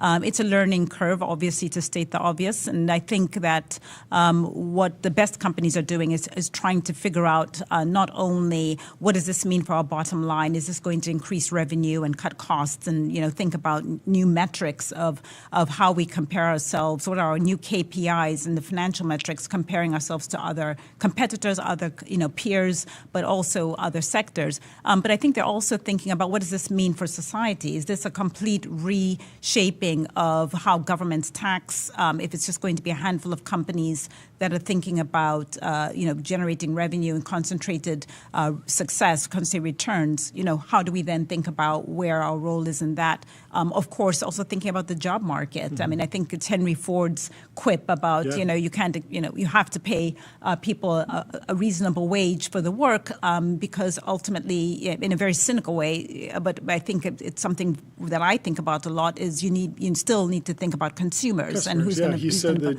he needed to pay his workers enough that they could buy a car. Correct. The ultimate circular deal. Yeah, no, exactly. But in doing so, it wasn't that every Model T was sold to a Ford employee. It was that he set the market wages at a certain level, and that created a sustainable ecosystem. Yeah, I mean, I think corporations get short shrift because people just think that they're these sort of 12 people on a board and a corporation that's sort of greedy shareholders that are just simply going and trying to gouge, consumers. I think what I would say about AI is that the breadth of its potential impact is now bringing about a level of sophistication in discussions that goes beyond just narrow metrics. What's the shareholder return going to be? I mean, of course, if you want to compete in a capitalist society, those things are important. But I think the most sophisticated companies are understanding that their role and the role of the state, but also the role of the consumer is going to change. The demands of the consumer are going to change. Yeah. Please. Can we talk about the family office? I was going to ask the same thing. Good timing. I want to your overall market outlook, how you think about what an insane year it's been. I think everyone was watching a set of geopolitical events play out and assume now would be a good time to bet against the global economy. At least that hasn't been reflected in the markets just yet. But I'm curious your overall view, and then I want to get into more specifics around kind of managing the family office itself. Yeah, look, I think I would say that the global economy, we need to be growing at 3% per year in order to double per capita incomes in a generation. So a generation is about 24, 25 years. In order to double per capita incomes, you've got to be growing at 3% per year. The reality is most countries are not growing at that rate. Both developed countries across Europe, Japan until recently has started to see some interesting story coming from there. But also large emerging market economies that have at least 50 million people. They're stalling. I was just in Peru 10 days ago, and everybody's concerned about growth. And you can add to that other structural issues, the debt story, the fiscus being challenged here in the United States, et cetera, et cetera. We know about these issues. But as I pointed out earlier, we're also at the early innings of a super cycle, which could really power the productivity contribution to growth, could really change the narrative about growth. I mean, PwC thinks growth, it could add about $16 trillion worth of GDP by 2030. That's 4 years away. So that's really constructive story. I mean, my concern would be that it's quite skewed. I think this is very much a U.S. story. You can't bet against the United States. I think the changes and rollout of this new era are quite choppy in places like China. I mean, there's some elements of it that are quite interesting, but China does have a lot of debt drag. It has demographic drag. I mean, they're thinking now by some forecasts that it'll be at 800 million population by the close of the century. So structural challenges remain there. Europe has been quite a disappointment in many respects. A lot of the larger economies growing somewhere between 0.5 to 1.2%. A lot of the structural things we've touched on already, debt, but also now in the near term, real risk of inflation. So I think the picture is very much don't bet against the United States, but understanding that it's quite concentrated, it's quite skewed, and thinking about how to play that is obviously top of mind. How do you wrestle with international efforts in AI? So when the whole sovereign AI theme started, maybe last year, really getting talked about, I was deeply skeptical because I said, well, England doesn't need their own Google. They can just use Google, and it can be localized into Spanish and French, and it's pretty easy for the core technology to live in one country, and it's hard to compete with something that's compounded like a Facebook or an Instagram or a consumer app, or even in the enterprise. Salesforce. Like, I don't know that Salesforce has a native French competitor that's really eating their lunch there. But as I've gone deeper into the supply chain, I'm starting to see a lot of opportunity for, like, France generates a ton of nuclear power. That's clean energy. If they have the right permitting and the right place for it and the right community, they could potentially build something that they sell to American AI companies that winds up generating a ton of return, and you sort of have a new energy story about, let's go around and find all the cheap wind energy, cheap solar energy, where can nuclear be built, because the nature of AI is that it doesn't need to be on premise because you're waiting 20 minutes for something to come back. It doesn't need to be down the street. It can be halfway across the world. Yeah, the story doesn't need to be my conflict with Macron. Yes. Yeah, we went back and forth over France, potentially underinvesting. We want them to go full port SoftBank. AI. I was just with Alex last week, and he was talking about the new data center that they're thinking about building there precisely because of some of these costs advantages on the energy side. Look, I would say as a sort of shorthand, Europe generally thinks about things as glass half empty. The United States tends to think about things as glass half full. And glass you can take overflowing sometimes. Yeah, exactly. And you can think about a Let's whole gamble range. on this glass. Yeah, touche. But you can think about whether it's energy or AI, or climate transition. Like, there's many different themes that have occurred where Europe's, again, shorthanding it, the response has always been, oh my gosh, we need to regulate this thing. We need to put, curb emissions. And I'm not saying it's all bad. I'm just saying that they tend to err on the side of risk mitigation as opposed to investing through to figure out, well, we don't like X, so why don't we try and think about how to do that better? And I think that's part of the culture. I will say, since 2008, the United States and Europe were about the same GDP, as you know, and now, the United States has just run with it. And so I would hope that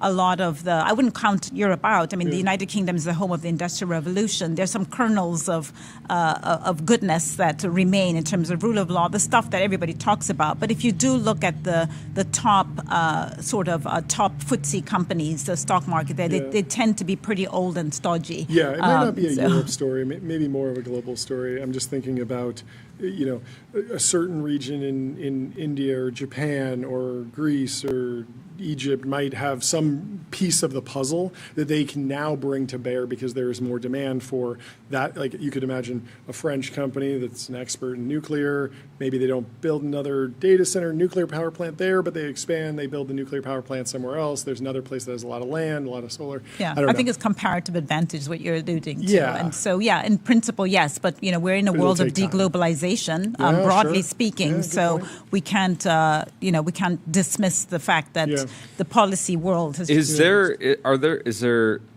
there a bullish narrative outside of AI and robotics? I've been trying to. Defense and deglobalization. Are you talking about in Europe or in the world? No. Just generally in the world, because you see lots of debt, inflation, low growth, population. On the inflation side, employment. There's so many, ongoing conflicts.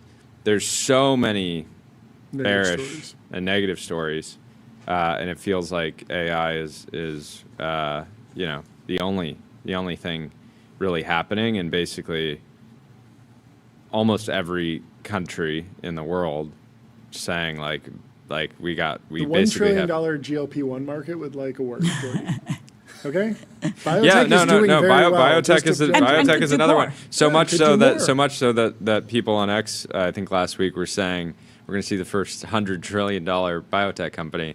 It's possible. So very American to see something working and assume. And if the replacement rate, fertility rate declines, you got to live longer. That's where biotech comes in and solves that problem. The other thing I would say is that what does history tell us about this is that kind of things just repeat themselves. So if you think about us being in a period post World War I, post the pandemic 1918 to 1920, and post 1929 crash. You could argue we're kind of in this period of Smoot-Hawley, larger government, more tariffs, protectionism. And so the question is, will there be this new era that came, post World War II, which is where you get more globalization, governments start to work more cooperation. And I think we have to be optimistic. I mean, there are a lot of good things that are happening. I was just in India. I had been in India 15 years prior to that. I mean, it's a changed society, and people are, it's not, is it rich? No. But is it on a path of growth that's quite diversified, and it's got an intriguing story of being part of the service sector, but also technology? Yes, absolutely. As I said, I was just in Peru. There are plenty of places, and I was just in Silicon Valley. It's hard to sort of be negative about the world, and I think it is beyond. Yeah, and I never get. We have the blessing of having a job where we talk to people all day long about what they're building for the future, and so it's hard to ever get. I never get completely black-pilled, even though there's so many different sort of negative stories. There's some negative cells. Because I do believe that a relatively small number of people can have, massive outside impact on the fate of humanity and economies and all these things.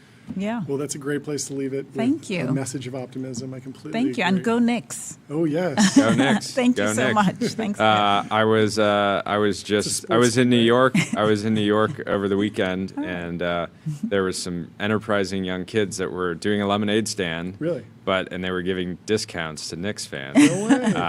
And, how do you prove that? Yeah. I was like, it'd be kind of crazy to be. Name the whole lineup. Yeah, exactly. Well, thank you for having me. It's a pleasure being here. This is a pleasure. Thank you so much. Cheers. Thank you so much. Our next guest is Samuel Hume, who's going to completely debunk Jordy's blackpilling about biotech, because we got him on to talk about all the advanced. I'm not blackpilling on biotech. No, there's nothing else going on outside of AI. This is what you said. Don't deny it. We can roll the tape. Well, is he not applying AI? I'm sure there's a little bit of technology. No, he actually uses just pencil and paper. pencil and paper, Let's no go. computers at all. Anyway, first I'm going to tell you about Shopify. Shopify is the commerce platform that grows with your business and lets you sell in seconds online, in store, on mobile, on social, on marketplaces, and now with AI agents. And now we have Samuel from Somatic Labs. He's the co-founder, and I'm very excited to have him join the show. How are you doing? Hello, good. How are you guys? Good to see you. We're good. So Jordy was making the claim that there is nothing good happening anywhere outside of artificial intelligence. And I said we have the perfect guest to debunk that. So could you please introduce yourself first and then maybe take us through some of the exciting things When that are there's a happening protein outside. shortage, John, it's hard to be optimistic. It's hard to be optimistic. I'm going to blast you with the air horn. Anyway, thank you so much for joining. No problem. Good to see you. Good to hear you talk about biotech as well. So yeah, I'm a medical doctor, a scientist, and co-founder at Somatic Labs, and just fascinated really by the trying to figure out what's going on at the frontier of medicine, the frontier of science, which is what I use Twitter for, what I use X for, and also what brought me to the conference the other day to Chicago, to ASCO, to the big cancer conference, where I was lucky enough to see the daraxonrasib study. Standing ovation. Kind of presented live. Standing ovation. Yeah. I love it. Okay, let's get right to it though. What does it take for $100 trillion? Since you brought up X, there was some discussion among investors around we'll see the first $10 trillion I thought you said 100 company, trillion. and then 100 trillion. Oh, somebody went further. So they're already. I mean, hyperinflation. I'm never a guy to say that a 100-bagger is impossible. Yeah, it's always possible. How do we get there? And what is the ticker? No, I'm kidding. So Lilly today is a $1 trillion company, right? Or just about. Yeah. But I think the issue really in biotech with getting to 100 trillion would be the patent cliff. Right. So in big tech, Apple and so on, these guys don't have to deal with patent cliffs, but big pharma certainly do. So the other day, for example, you guys had a guest on the show talking about AI versus biotech, and it's perfectly true. But just to be clear, that like if companies could actually enforce patents, where it's like no one else can create a login button, you cannot log into an account. Yeah. Of a software product. Hold to refresh right? is technically patented, but unenforced. Yeah, so there is patents, but they just don't get enforced. And there's an argument that that's probably a great thing. Yeah. I guess in biotech and pharma, the drugs can only be sold for a big price for about 20 years. At which point they go off patent, and then the price drops by 95%. So if you have the biggest drug in the world today is tirzepatide, which did about $51 billion of sales already this year, which is insane, right? More than the big AI labs. But as it goes off patent, then the generics come through, and it will dwindle those revenues away for Lilly. And I think 100 trillion in pharma is going to be very difficult. Is there any world where the capex required to actually compete with a $50 billion drug becomes a market dynamic, like cost prohibitive? Any analogy there? Or will you just get a ton of small compounding firms and a ton of generics companies that underwrite smaller investments and just sort of eat away? Because I've always heard about the patent cliff, and you lose 95% of your gross profit on day 2. But I've also heard that Eli Lilly and other Novo are actually struggling to stand up just the manufacturing equipment required, because at a certain point when you're shipping $50 billion worth of a drug, you're talking about, not just a little lab that's making one rare cancer drug. Doesn't that already exist? Scale. Just getting a drug actually through trials. Yeah, and I guess Tylenol's sold by the billions of pills probably. I don't know. Is there anything there?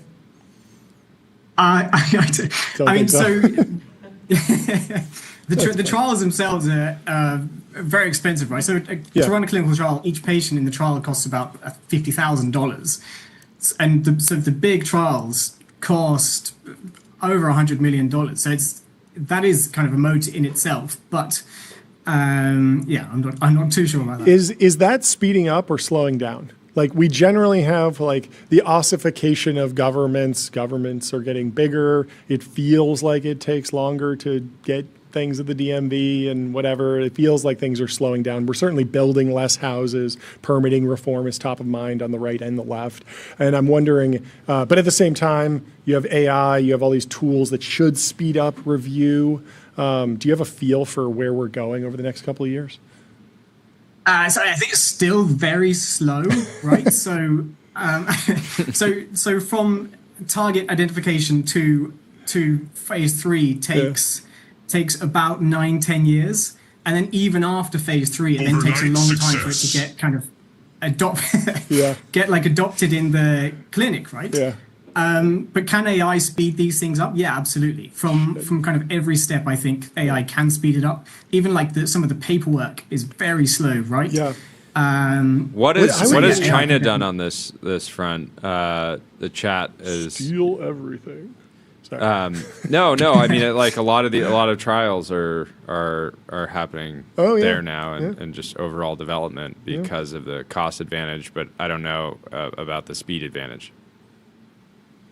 So it's definitely cheaper in China. So I spent the last week ago, I was in this big conference, ASCO, at the cancer conference, and it's very interesting. Lots of the most innovative stuff is actually happening out of China. So they've got, for example, some fascinating bispecific antibodies, which is the kind of new cancer drug, or new modes of action for these different cancer drugs. So they're doing, not only are they doing fast following, which they certainly are, but they're also doing some very innovative stuff as well. What people are kind of worried a little bit about in US biotech is the big pharmas doing deals with Chinese biotech. But I think if we have China and the US kind of competing with each other, if you're on the side of medicines, if you're on the side of patients, I would say more competition is better. Yeah. Tell us about your company. Tell us about what you're working on. So I'm a medical doctor, but so we started a company called Somatic Labs, which is actually aiming to speed up this process of drug development and getting drugs to patients faster. So one of the reasons that drug development is so slow is because one of the essential steps in the regulatory process is something called a systematic review, which is basically a big, boring literature review. It takes years currently. It's done manually. We used AI. We have a little team. We used AI to automate many of the steps and do it in more like 4 hours rather than like 2 years. Mm-hmm. I know a guy who does something similar. Decent he gets speed up. around the whole systematic review. You just like you text him on like Signal or Telegram, and he doesn't interface with the FDA at all. He'll just send you exactly the drug, like whether or not it's approved. It works perfectly. I'm kidding. Joking, fortunately. What has progress been like? How far are you in like the R&D phase? How are you scaling up? Like, have you raised money? Give us the flavor of the business at this point. So it's early. Okay. So pre-seed. Cool. So we have a product. It's on the market. Yeah. It's being used by thousands of people. Okay. Cool. Working on raising a pre-seed round. We have some customers in big pharma, in academia, in biotech as well. But it's early. We're still just kind of rolling it out and ramping it up.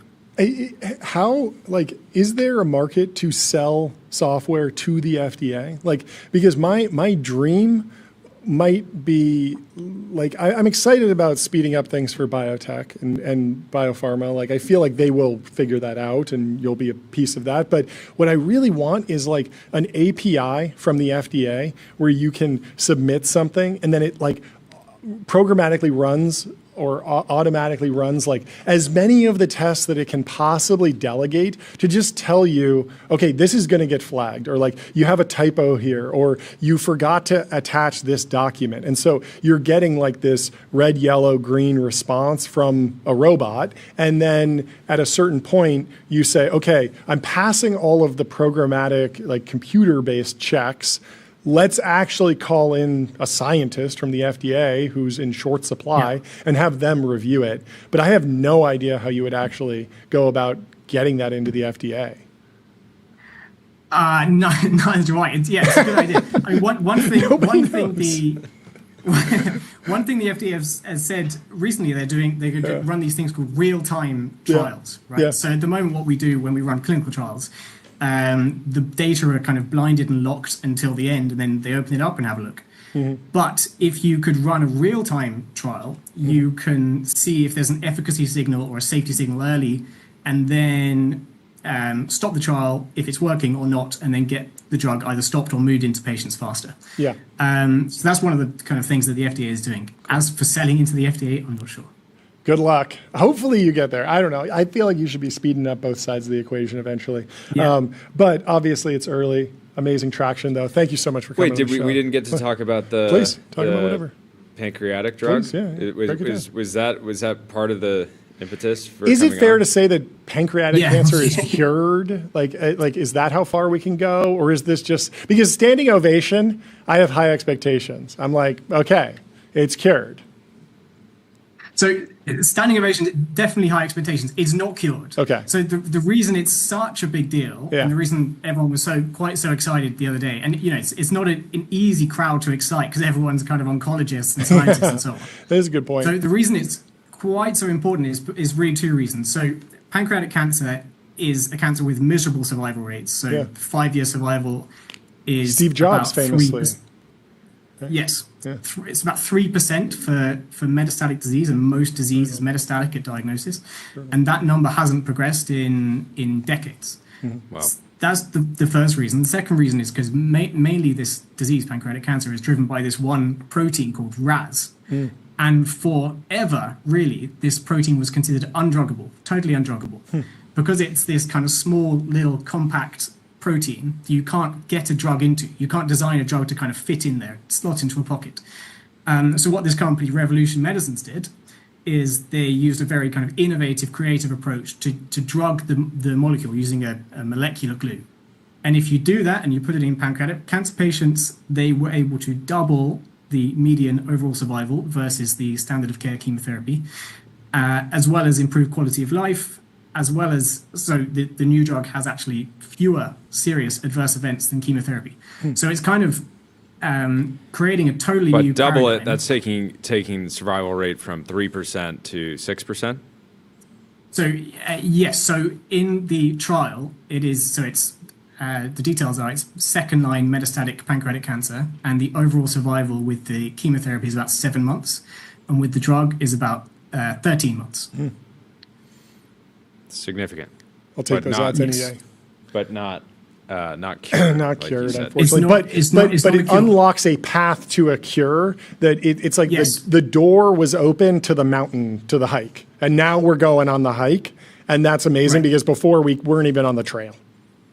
Right. And there was it's a good day to talk about this as well, because there was a new kind of update breakthrough today. So this new drug is called daraxonrasib. Yeah. It's going to kind of lay the kind of baseline of therapy in pancreatic cancer. And we're now going to be able to add new drugs on top of it in order to improve its benefit. And we saw exactly that today. So there's a new drug from a company called Tango Therapeutics. And they added their drug on top of daraxonrasib and even improved the survival even further. Wow. So I think exactly we're going to see that. Very, very cool. Amazing. Well, thank you so much for coming on the show. Great to meet you, Sam. Great to meet you. Good luck with the round. We'll talk to you soon. Goodbye. Cheers. Let me tell you about Figma. Agents, meet the canvas. Your AI agents can now create and modify your Figma files with design system context. I'm pulling for a cure for liver psoriasis because I'm trying to go hard this summer. Just kidding. That's your favorite. Yeah. We were in the Wall Street Journal. The Wall Street Journal wrote an article about TBPN reacting to Leopold's 13F. They said they put a screenshot of me and Jordy and a meme from The Truman Show and Leap Trader. If you're Leap Trader _ on X, you're in the Wall Street Journal today. Now, as they needed to come up with some sort of excuse for putting us in the journal, so they wrapped it in a profile of Leopold Aschenbrenner, I guess. But no, it's an interesting article. The 24-year-old AI whiz who counts Jane Street as an investor. You probably saw the highlight stats showing up on the timeline. 24 years old, 20 billion under management now, up 270% after fees. We need a standing O for this year. Standing ovation, or at least a gong hit. Fantastic work. Standing ovation. One of the best to ever do it. Investors now include Jane Street. Jane Street is an investment in situational awareness is particularly notable because the firm rarely allocates capital to outside money managers. And so game recognized game. They put a quote from me in the journal. I said, "We have not seen this level of attention on a hedge fund's filings in a very long time," and I agree with that. It was a fun thing. A little bit of backstory on the fund. Later that year, Aschenbrenner launched his hedge fund firm, which he described as a brain trust on AI with Carl Schulman, another AI intellectual who once worked at Peter Thiel's macro hedge fund, Thiel Macro. Early backers included Stripe co-founders Patrick and John Collison. Good to see them getting a win, as well as Daniel Gross and Nat Friedman. Good to seeing them getting a win. Dwarkesh also. Dwarkesh. An early backer. Who are both currently helping lead Meta's AI platform efforts. And so situational awareness, they actually lost money once in early 2025 after DeepSeek, but they've been on an absolute run. They ended 2025 up about 200% when most hedge funds are like, we'd like to do 13%, 15%, 20% would be amazing. Yeah. 200%, absolutely legendary. Really impressive. Called his shot. Very impressive, yes. Well, we have our next guest here in the waiting room. Let's bring in Goldrock David says Kirtley Jane from Street should do a Helion Mafia Energy. episode. They should. That would be a lot of fun. Or poker match. They should do they should do a World Series of poker because poker is very popular over there. Anyway, we have David Kirtley from Helion Energy. He's the founder and CEO. David, how are you doing? Welcome to the show. Hi there. Thank you for having me today. Thank you so much for taking the time. First time on the show, long overdue. I think most people will be familiar. But how are you describing the shape of the business these days, how you got here, how long it's taken, what the current milestones are? Take us through the intro. Awesome. Thank you. So I am Dave Kirtley, CEO of Helion Energy, and we build fusion. Yeah. So what we're announcing actually last week was that we raised a Series G, a $465 million round. Hit it, John. Sorry to interrupt. Fantastic. Awesome. Yeah, and that's the key building. So we've built now our 7th generation system called Polaris that does fusion here in Washington State. And then this allows us to keep moving, beginning construction of our 8th generation system. This is for a power plant for Microsoft that uses fusion energy. Wow. And then expand manufacturing. We want to, the key to how do you build fusion fast is you got to build the hardware. Yeah. And so we spend a lot of time focusing on manufacturing and investing in that. And so we're 60xing our manufacturing line that produces the electronics and the capacitors and the modules for fusion right now. Give us the Fusion 101, the different paths that you could have gone down, and then the technology that you chose, because it is different than I think what some people have seen other fusion companies working on. You have a particular strategy, so walk us through it. For sure. So fusion energy is what powers the universe. That's what happens in stars and supernova. But we don't really use it here on Earth, except more really in academic and national lab settings for the most part. So our goal at Helion, and my personal goal, is I wanted to solve the energy crisis and bring that universe power to Earth. And in fusion, what you're doing is you're taking lightweight isotopes, hydrogens and heliums, things that are found everywhere, and then at pretty extreme conditions, literally thousands of atmospheres and hundreds of millions of degrees, you force those together, they fuse, form heavier elements, and electricity. The problem is that what we see most folks in fusion, in fact, early in my career, do all that to generate heat, to run steam turbines, to run cooling cycles, and all the other things that we normally do for power. And at Helion, our goal was, can we do something a little bit different? Can we directly harness the magnetic and electric energy from that reaction at really high efficiencies to get and extract electricity and then sell it? And so that's what we set out to do. We built now 7th generation of machines that do that direct electricity extraction and then show that you can do fusion. So talk about the road to Q greater than 1, Q engineering greater than 1, all the different milestones that it's interesting. You have you have such in fusion, you have such a solid like ground truth for your KPI that is very different from other businesses. It really is like there's scientific milestones and it's very measurable. The energy that goes into the system must be less than the energy that comes out. But talk about that path, where you are today, where you need to be in 2030 to meet your goals. Yeah, and I think that there is actually some room to talk about that ground truth in terms of what you need for the business. Because our goal at Helion anyway, is not to focus only on those scientific milestones, but to do it in a way that makes electricity. And so that's actually something we sent out that's different about Helion from the beginning, is extracting electricity directly, getting that out to the grid, and then showing that you could do that at really high efficiency. If you can extract electricity at 95% electricity, now the fusion just has to do that little bit. And so the systems can be smaller, faster, and easier. And so that's what we proved to do.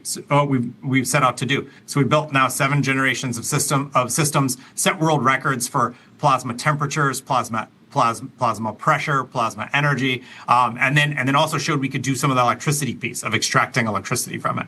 So we're running our 7th generation system, Polaris, right now. Its goal is to show you can make that electricity and make electricity from fusion, so you can go out and build those power plants with it. How big is the system? I was going to ask you about size. Yeah, I mean, we've seen small fusion reactor companies that are making effectively like a battery that could go in a vehicle or spacecraft. Obviously, there's the Chernobyl nuclear reactor that everyone knows. But where do you sit? Why did you wind up in that particular position? And then what's the strategy if demand winds up being 1 megawatt? I come to you and I say I want 10 megawatts in one facility. How do you meet that demand, or do you just sit it out? Yeah, so our goal for Microsoft, the PPA, the power purchase agreement we have with them, is to build a 50 megawatt facility. So that's industrial scale power. It's not your house, but it is not large scale data centers. It's actually my house. I need 50 megawatts personally, but speak for yourself. No. What are you doing? I'm training models for myself. I got to do it. Sovereign sovereign AI was very 2025 2026 household AI is the new wave. So 50 megawatts at one you're gonna facility. Need juice to do that. You're gonna need some Helion. So is it one system, a series of systems, racks? Like how do you think about industrializing that capacity? It gets to the thesis of the business. What I tell the team is that if we're the first to build a fusion power plant, and that's all we do, then we've totally failed as a business. That our goal is to build systems that are deployed globally at scale. Fusion can do it, and we need to make that happen. And so part of that is building systems that are modular and scalable and deployable. And so the vision is that you're building a 50 megawatt scale generator, each one on that scale, at our facility, gigafactories of fusion production that then can be put on a truck, delivered to the site, plugged in, and run. And if you need 500 megawatts, you put in 10 of them or 12 of them, so you have some redundancy, and then you can scale from there. And so you think about that in that modular building piece, a lot like how we think about data centers and breaking those into those modular pieces that you can then mass produce and then deploy at scale and deploy them quickly. And so that's what we focused on doing, even to the point of being annoying, where even for our 7th generation system, we built it at our parts in our factory, put them on a truck, drove them down the street and, well, really in the parking lot, and then plugged them in to go get Polaris assembled. And so keeping that same philosophy of mass production and reliability and scale so you can lower costs and timelines is really important.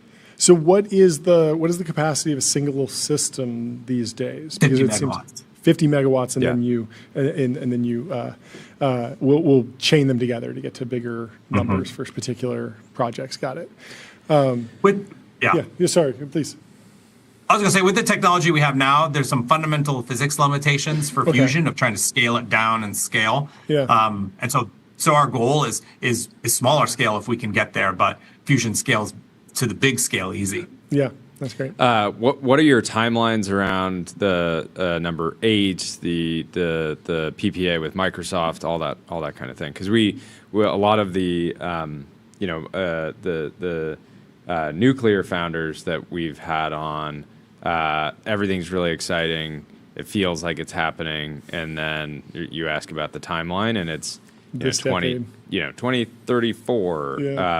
And you guys have been making very incremental progress, but I'm curious how you think about it. Yeah, so our goal for the Microsoft program is to have our power plant out there built in 2028 and start early operations, and then scale that up from there. The key to that is a couple of key things is getting started early. It's been now a couple of years that we've been working on that power plant facility, and I think you point to some of the challenges in the nuclear industry around regulatory and permitting. And so that's one thing that Fusion shines, is that we've been able to go out and actually get all the permits. The environmental permits were granted last year. We broke ground on the actual power plant last year. And now have built 2 buildings on the site and are building the 3rd, and starting this year on that power infrastructure.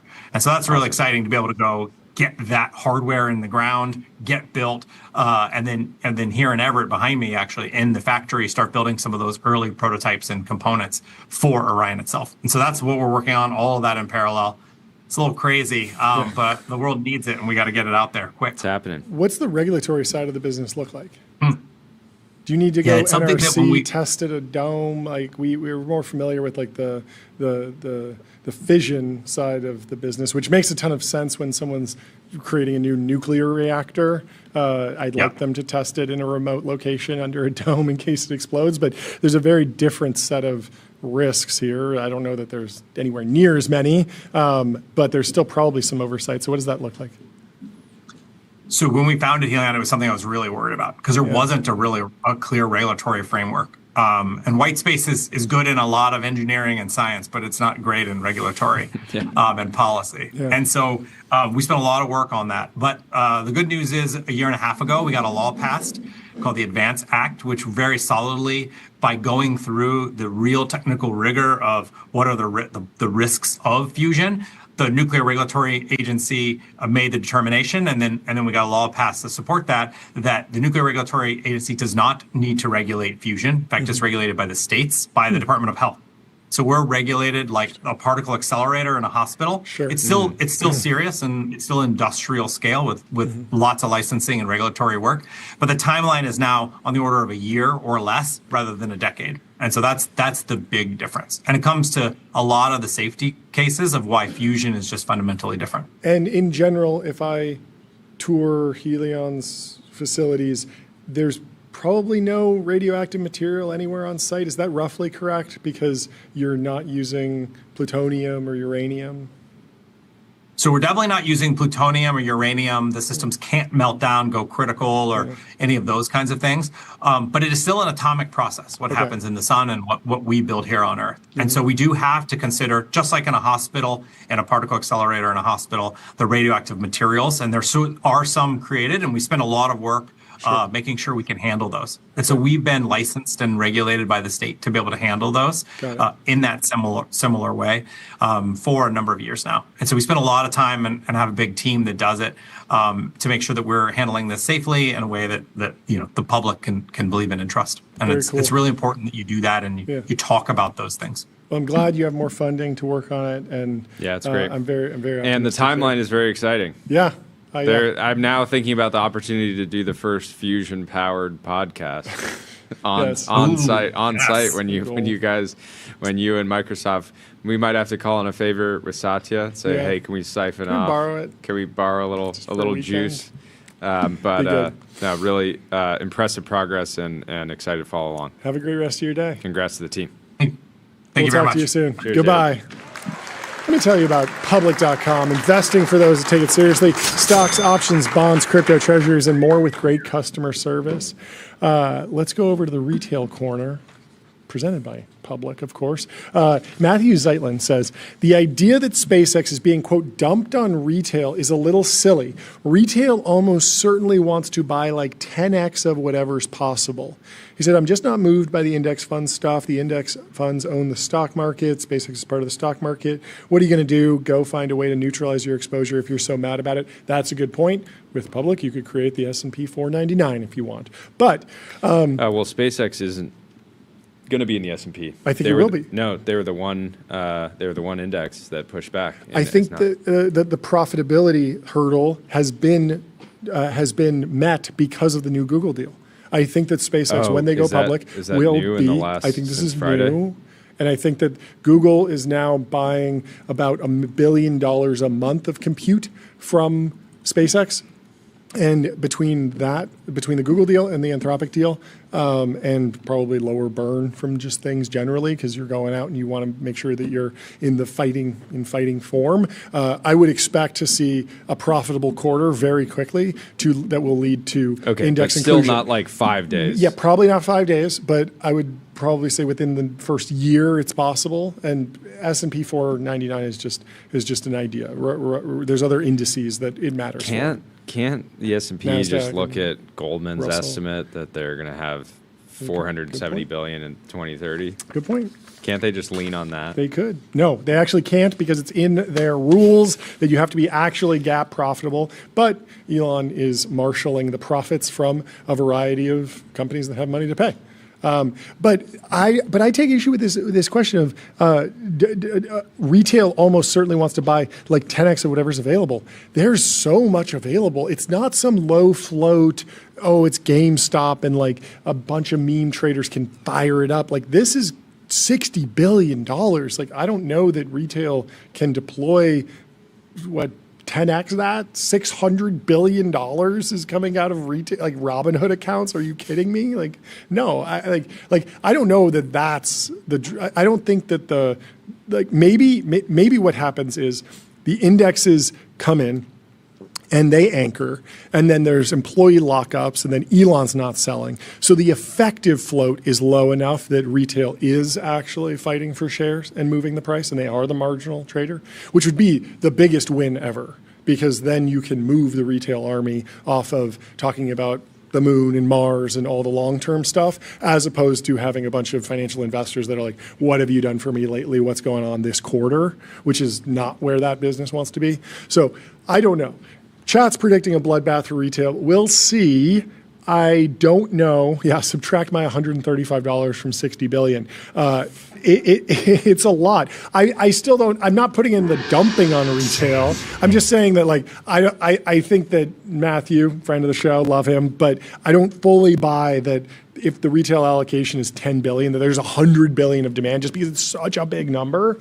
One thing I will say, I don't know. We'll see. Hard to find a bear that's actually willing to short it. That's a great point. That is a fantastic point. It is a very, very dangerous proposition. Wait, is this true? No, this is a joke. Morgan Barrett is joking around, has a screenshot of Erewhon advertising the SpaceX IPO. SpaceX IPO access is in the Erewhon rewards. I know this is a joke because Jordy would have told me if it was real, because he's in that app 5 times a day. His screen time, it's like Erewhon and then X and then text messages. Yeah, but Erewhon's at the top. No, pull up this post from Cosmos, and then we'll go to our next guest. Yes. Cosmos is saying, hey, Siri, find me a trademark lawyer. And this is Andy McCune's company. If you zoom in, you can see that same logo. It's the exact same logo. And I do know that Andy does, in fact, have trademark on this design. Oh, interesting. Wait, so that is the new Siri loading icon? Or is that just this app is loading actively? I don't know. This is an odd demo. At the same time, it's 6 dots. I don't know. It's 6 dots. Like, it's Your Honor, it's 6 dots. It's 6 dots. Like, can you just also potentially trademark a square? Is it potentially? I'm the only one that can use a circle. Cosmos is like a more, from my understanding, more like a Pinterest competitor. Okay. It could be a different enough category that. Well, Apple also used a Pinterest-style dual feed layout in one of their app designs. So, maybe they're ruffling feathers all over the tech industry today, but probably giving consumers what they want. So we'll see. Juror comes on and says, I like the 6 dots on my Siri. I'm happy. I was upset about Apple Intelligence. I thought they under-delivered, but now they're back, so I'm voting Apple. No, the most biased jury in the world. Imagine. Well, we have Pete Florence from Generalist. He's the co-founder and CEO. Pete, how you doing? Hey, John, doing great. Thanks for having me on. Thanks so much for hopping on. First time on the show. Introduce yourself. Tell us about the company. Awesome. So really the backstory of the company is, goes back to kind of the story of the founders. And so for myself, I've been working on robotics and AI for over a decade now. I started my PhD at MIT in 2014. There you go. Yeah, 2014. And it was in grad school at MIT. I met one of my co-founders, Andy Berry, just an amazing overall roboticist. He was at Boston Dynamics for 5.5 years. Then after grad school for me, I was at Google DeepMind. And there I worked super closely with another Andy Zhang. We published a ton of research papers together. And, eventually it just kind of, there was this overwhelming sensation that to like really match the shape of this challenge to just go build general intelligence for the physical world, that we just needed to get the dream team together, get all the right folks, and have like a really focused plan on how we actually build and scale this whole thing. And that's what we've been doing for the last couple of years. Why haven't you said the word humanoid yet? What's going on? Is there more to this than that?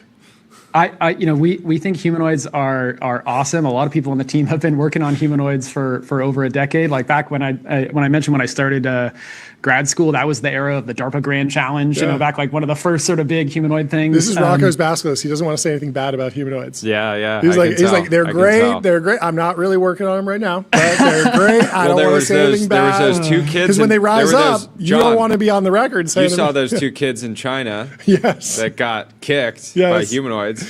You know what those kids were doing right before the performance? Talking trash. They were talking some smack. Probably talking smack, saying that there's a different path to our robotic future. Diffusion. But take us through it. Like, what is the future? How do you see this all rolling out? Because I think everyone agrees with you.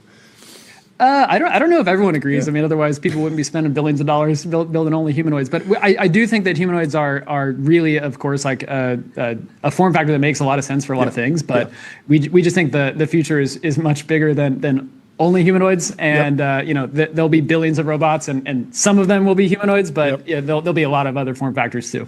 Yeah, humanoids are the cars, and you're building the motorcycle. I like it. I don't know. I would say we're more like building, like in that analogy, more like building fundamental like engine technology that could be used in motors, or could be used in cars, or could be used in planes, or whatever you want. So I mean, that feels like it gives you potentially a larger TAM in the near term. Because, like, as much as everyone says, like, oh, it's humanoid, what is the ramp for humanoid robots to actually get into the home? There's so many edge cases in the factory. You have polished floors. Why don't you just have wheels? Like, there's all these reasons why humanoids are the supply chain. It could take 5 years. It could take 10 years. But at the same time, like, Amazon actively has 1 million robots. Like they just do. They're Kiva systems. They're rolling around. They're nowhere near humanoid, but they're incredibly economically valuable. And if you could be a part of that supply chain, you probably have a great business. But what supply chains that we would broadly define as robotic do you see as being like the most near-term consequential to your business? Yeah, great question. So, overall, there's like robotics and automation has been deployed in a ton of different industries doing a lot of different things. And, this has been kind of obvious over time to learn for me, but like, we don't want to be doing anything that previous robotics and automation has already solved. We really want to be focused on the things that haven't been solved so far today. So in a lot of cases, this is like industries that already have a lot of robots, but there's a lot of different types of applications in these that just, have not been possible to address with robots before. So things like logistics, manufacturing, the supply chains for those, or the, really just like the rollout of, operations of those at scale. Those are really two really obvious areas. But then, the name of the company is Generalist, and very much like having these models power robots in a ton of different industries, ton of different applications. That's really what we're doing. Okay, so I have a calculator app. It's written in Python on the back end. It works fine. I could replace that with an LLM and just ask the LLM to guess the answer to every math question I give it. That would be inefficient and not really an upgrade. It's possible. My question is, let's say I have a factory and I have a bunch of CNC machines with robotic arms that are on deterministic paths. I have some KUKA robotic arms that are all pre-programmed. They take the glass and they put it on the windshield of the car as it rolls along. I have a bunch of robots that are programmed and they're doing their job. They break down. There's all the usual things. But why do I want to go from deterministic control and operation of my robotic fleet to something that's stochastic, AI driven? Yeah, it's a great question. So Some things, John, like yes, in those types of applications that you mentioned, those are already solved by robots today. Like we already have welding robots, right? Yeah. But there's a lot of stuff that even in like very structured roboticized environments, like it's still very challenging for previous generation like programmed robots to solve. Yeah. The easiest example in like auto manufacturing is like wire harnessing. So the reality is like things like wires or lots of different like finicky, like easy for people to deal with types of objects and applications. These are just out of scope for like traditional, you program the robot to do those things. But that's just auto, like really like the variety of different like industries that are set to benefit from these models that can just, really pick up anything you want them to do in terms of, especially what we focus on is dexterity, is we really think is like the holy grail. And this is, I think, not even that hot of a take within robotics. Everybody in robotics knows that like dexterity has really been the bottleneck. And that's the one where we are just like really focused on pushing, is making it so robots can use their hands to do, really a massive variety of different applications. So is the biggest opportunity taking something that doesn't have a robot in the loop at all and creating a new robot or a system that can, use existing robots to do that task? Or is there still opportunity in, look, I have a KUKA robot arm, and 80% of the time it does it right, but we have someone there that's taking over and getting on the Xbox controller or something like once or twice a day, and that's where we want to bring AI to bear to deal with those edge cases? Or is it more the wire harnessing, like you're not doing that with a KUKA robot arm at all, and so we're going to unlock that for the first time? It's much more of the latter, much more of the unlock, right? Yep. And I think even from what we've seen so far, and just like starting to announce these models that we've been announcing, and starting to see people that have been coming to us for what they want them to use them for, like we just have this like there's this general sensation of like this explosion of interest of like, oh, I've never thought about using a robot at all for this entire application, and now, okay, I see. We can start to get these robots to very quickly and very reliably and with good speed and all these other things that are needed to really deploy these things. That this is coming online, and it's really much more of this unlock for all these different things that we haven't really been able to use robots for before. It feels like the way that robotics are naturally diffusing, which is, kind of behind the scenes. Sorry, I'm watching I didn't see the video of this. This robot slapping the kid is so bad. It's so bad. We'll play him after you jump off. But you can stay on and watch So the way that robotics are diffusing is naturally in industrial settings, behind the scenes, and it feels like there could be massive amounts of progress being made and like relatively little hype around it, because the people that are experiencing these products in real time aren't necessarily on X just being like, this model changes everything. I no longer write code.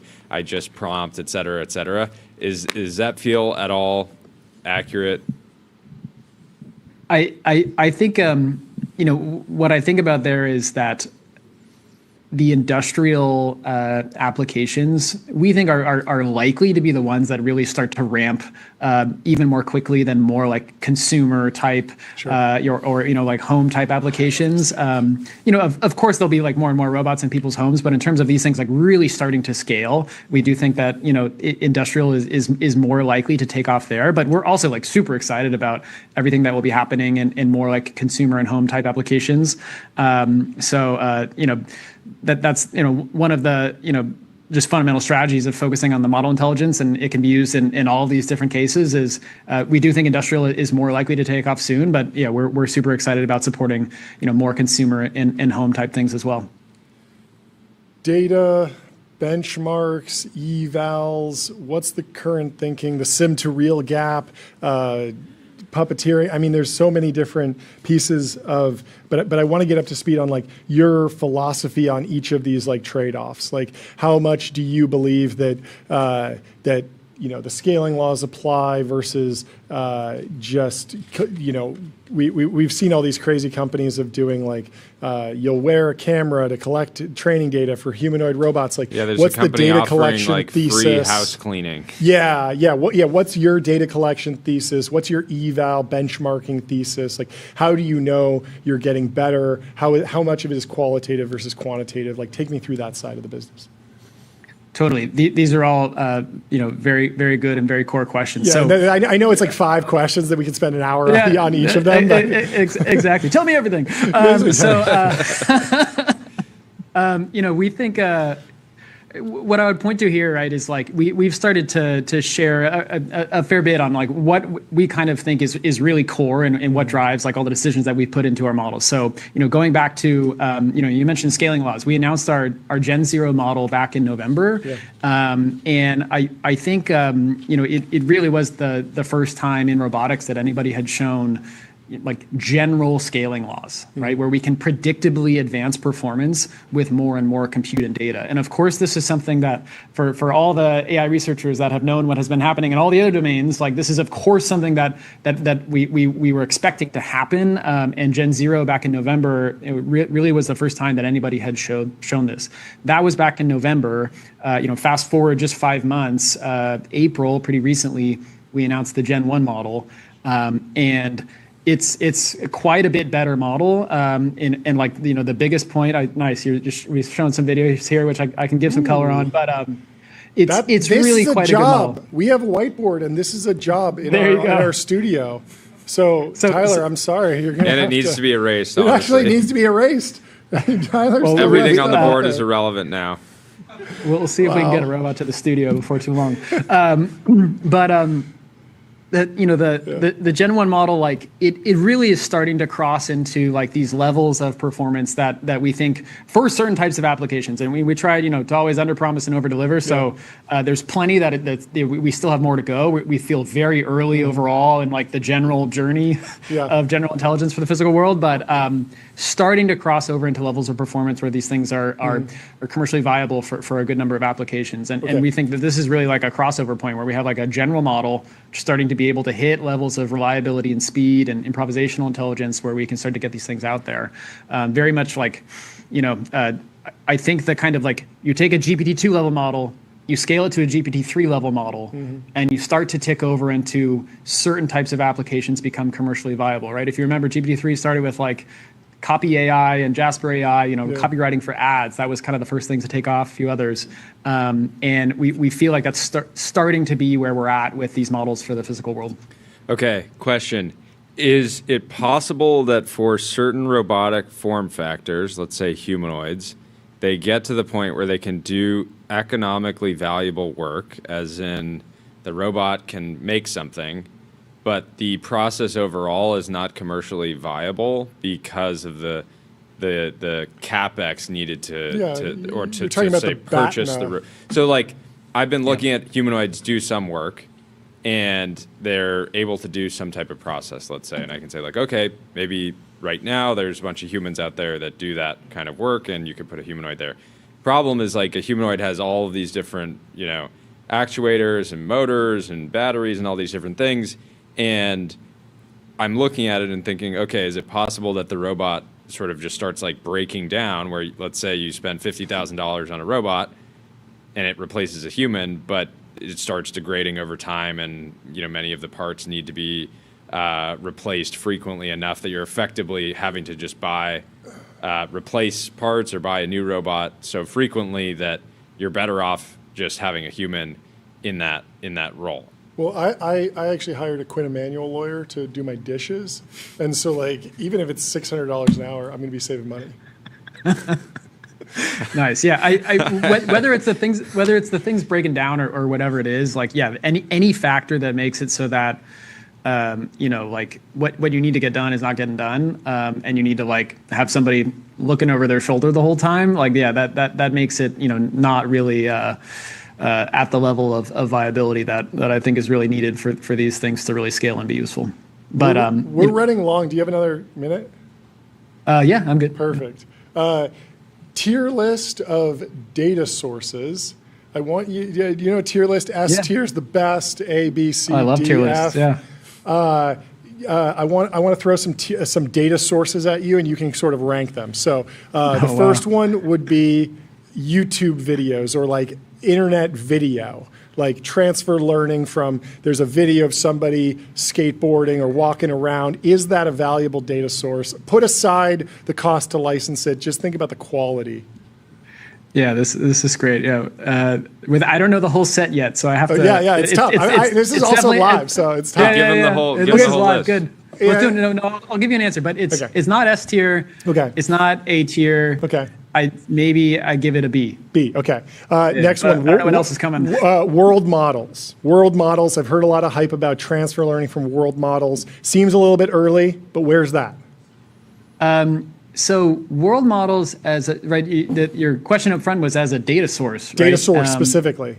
Yeah. So you can generate infinite worlds. You can generate a world of that whiteboard and use that as training data, even though it's synthetic. Yeah, I think synthetic data in general in robotics is still a very kind of open frontier, and there's not a huge amount of proof points here in terms of it really enabling. It's an area I would think is promising, but there hasn't been a ton of proof points here. So I would just C tier. I would put world models not as a source of data. F tier. No. I would just not have it on the list. No, I'm gonna is Radical Ventures in any world model companies? I'm gonna give Rob Taves a call and tell him that you were talking trash. And Rocco's Basilisk is not gonna like this when Feifei Li achieves ASI and has a bone to pick with you. It's a complicated question. I think that it's okay. We can move on. The next one. The data that behind the data that is behind these world models. That's more like the source of data, I would say. Okay, third data source, mocap data. You got a bunch of people in mocap suits. You got them doing things. It's a 3D representation, maybe a point cloud, something like that. This is a good list of questions. So for me, it's not a data source I'm super excited about because another F tier. No, but let me explain. we really care, especially about dexterity, right? Okay. And mocap suits of people running around studio is not the main place where you get dexterity data. It is good for full body, whole body motions. Okay. I would say your first issue is in my own list. I'd put it C tier. Caring about C tier. Next. I get a lot of Instagram reels from this community. It's the gloving community. I don't know if you've heard of the glovers. I don't know this one, though. Okay, so they put up LEDs on the end of their fingers. They wear gloves, and they do light shows for each other. It's like a Burning Man, Coachella type thing. Anyway, they exemplify remarkable dexterity. Is that going to be an important source of data? We love remarkable dexterity data. I don't know how much of this source of data exists. It depends on what type of data, not just like what people are doing, but what type of data can you extract while people are doing it. So I don't know what sensors that the gloves have, but in general, the more dexterous the data, the more valuable. So without knowing more about it, maybe I'll put it B or A. Yeah, John will start a gloving data labeling. Next one, for you. Just the general like open crawl internet data. I talked to a very thought-provoking AI thinker at one point, and he said that like with enough scale, you could learn to walk as a humanoid robot just from reading the books. By the way, a pretty heavy hitter robotics founder texted me live and says, Pete is trying to figure out how to not say world models suck. And then he says, there it is. Put aside the world models. We wrote a blog post on this. We'll come back in 5 years and it'll be great. But specifically, just this idea that to start your foundation model, to do the earliest pre-training, it might be helpful to just start with general understanding of the world. So you bake in all the Reddit data or all the internet common crawl, all of that stuff. Where does that rank on the tier list? So here, let me say on this, right? So exactly this idea of let's use all the data from the internet we possibly can and bake that into the robot brain, and then that's a source of knowledge that the robot brain has, and then we also have the robot learn all the other things. That is exactly a core. That was really the core of my work back when I was at Google DeepMind. And a lot of the research in there was things that myself and my co-founder Andy Zhang, that's what we did. I'm here this is an area that I'm very passionate about it. Well, talk me off S tier. Not S tier. Oh, okay. It's great. It's very helpful. I would it's something you definitely want, right? But then I would just think of it this way: like, what's the best way to learn how to ski? Is it read a book on skiing? No. It's to read r/skiing. It's to read r/skiing. That's right. No. No, it's to watch a bunch of Instagram hype reels edited to SD Kid. That's what you got to watch. You got to get the video training data, not the r/ski. r/skiing. I think I had another one. Okay. The last one. The point is you want to go skiing, right? Okay. That's the point. Yeah. The last one is simulation. I gave you, let's call it Unreal Engine, and I have a one-to-one representation of a particular robot, and I can vary the terrain, and I can vary the motions, and it can sort of goal seek over a inverse kinematics model, and you can use that to train off of. Where does that fit in? I'd say C. C tier. Okay, is there anything that's S tier or A tier? Like, wait, am I missing something, or is this the secret sauce? Is this why I got to give you $400 million? I mean, you can take a look at some of the data that we have, and we've shared a little bit about what we have. Cool. I certainly think that our data is very, very good. But it's the things that create S tier data is not just like, oh, what's the overall like data capture methodology. Sure. But it's also about like what are people actually doing? Like what's the quality of the data? And that's the type of thing that's like very hard to in a short conversation to put your finger on. But as you kind of like live and experience the stuff all the time, you really you develop this appreciation for what really drives quality. And this is one of the things that really drives what makes the best language models the best language models. Quality of data is an incredibly important part. The lived experience is S tier. The lived experience of the physical world is S tier. Wearing a full ski outfit with ski boots and skis, but sitting at my desk reading r/ski. Okay. Well, but you said it right though. Yeah. Lived experience of the physical world is S tier. That is exactly what it is. Just getting the reps in. I love it. That's a great philosophy. Well, we got to hit the gong. $400 million, $2 billion valuation. Thank you so much for coming on the show. Great stuff. Thanks for hanging out. This was fantastic. Let's do it again soon. We'll talk to you soon. I appreciate the live, the proof of work in the background too. You got some robots in the back. They've been cooking. It's just every day here. Thanks for having me on, you guys. Thanks so much. Talk to you soon. Cheers. Goodbye. Let me tell you about Railway. Railway is the all-in-one intelligent cloud provider. You use your favorite agent to deploy web apps, servers, databases, and more, while Railway automatically takes care of scaling, monitoring, and security. And our next guest is here with us live in the TBPN Ultradome. How are you doing? Doing well. Welcome to the show. In the Ultradome. Introduce yourself. Thank you for having me. Jordan Bramble, CEO and founder of Antares. Welcome back. Got some gifts for you guys. Thank you. Hats, fantastic. Yes. I went golfing yesterday. These are good-looking hats. I like any. You take any hat and you put this flag on it. I like it. Just gets better good automatically. This is good. What's the occasion for the hat? Well, you see it's got a 53 on the side of your hat. So that's Idaho National Labs 53rd reactor. Yes. We just built it, turned it on last week. Fantastic. Wow. How'd it go? Incredible. Okay.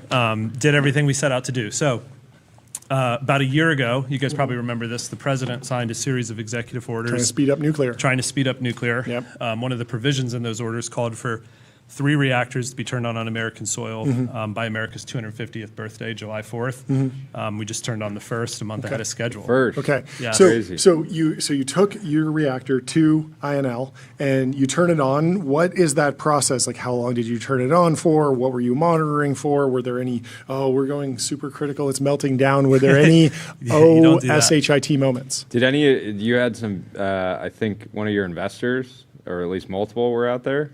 Yes. Like Jamie was texting Jamie me. Quint was over there, close friend. Did he fall asleep? No. Because there's a lot of debate on VCs falling asleep. But I feel like turning on a nuclear reactor, having a nuclear reactor go critical sounds really exciting. But I feel like in practice, you might be sitting there for hours and hours and hours. Yeah, it sounds really thrilling, but when it's like inside of a box and you can't really see anything, and you're just it's not a rocket launch, right? It's not exactly. Yeah. You're streaming, with the same thing the control room operators are saying. Yep. So you watch your approach to critical every step of the way.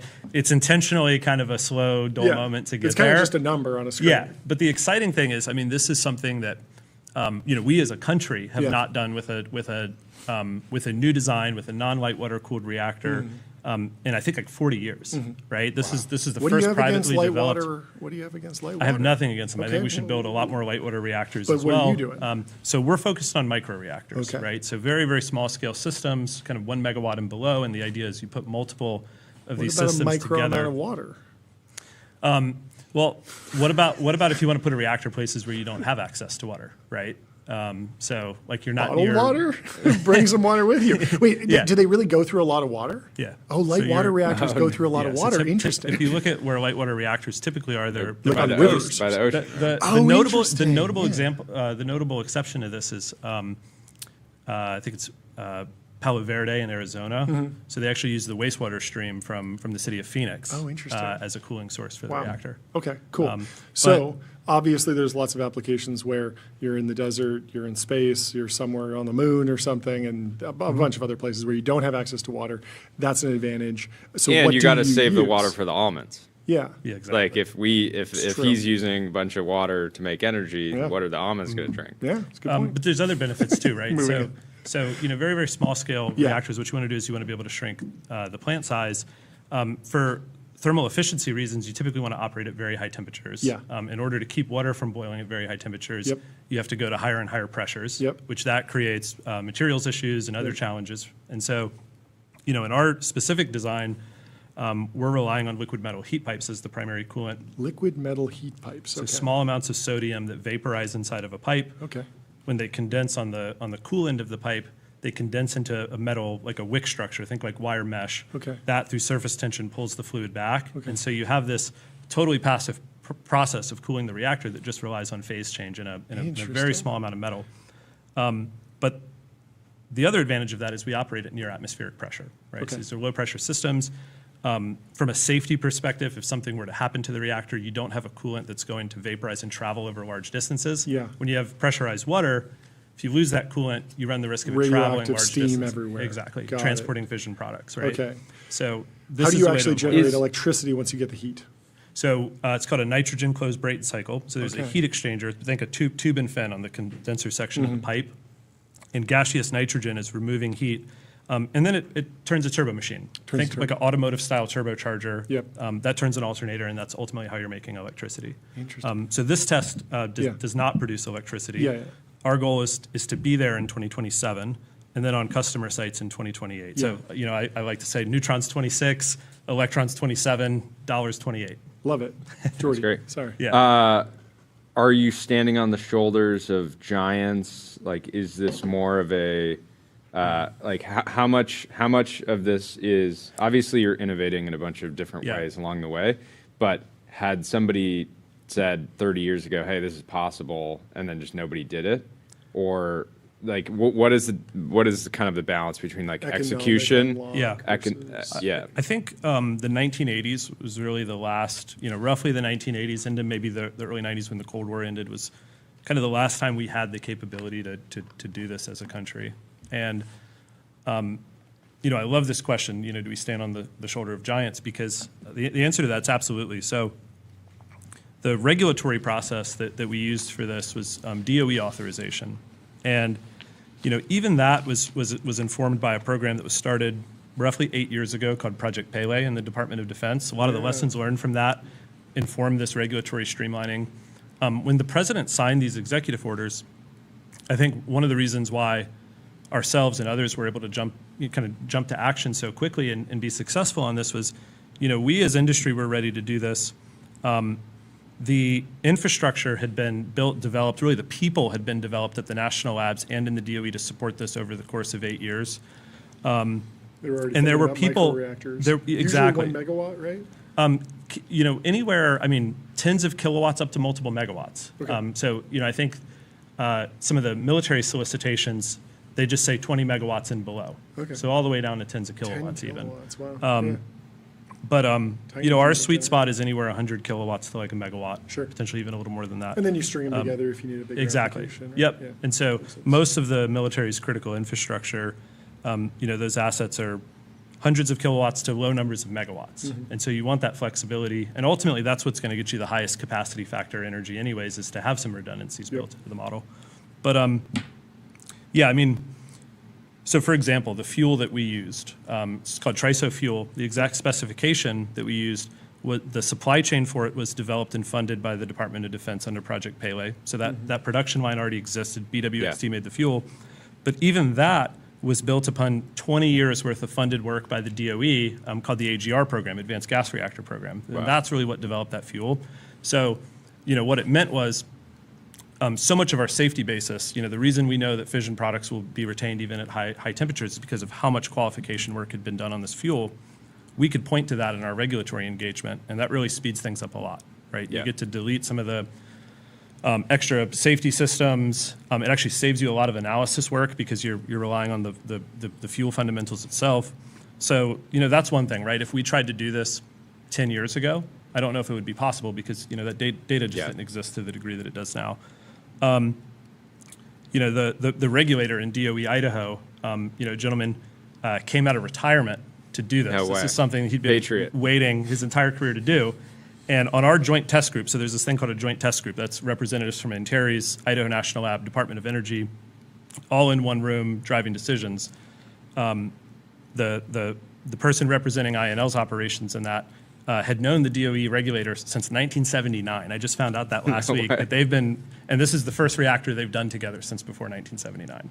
Wow. So came out of retirement. Absolutely stand on the shoulder of giants. One last tour. The whole narrative around no new nuclear reactor since 1979 is somewhat of a good rallying cry for the nuclear industry.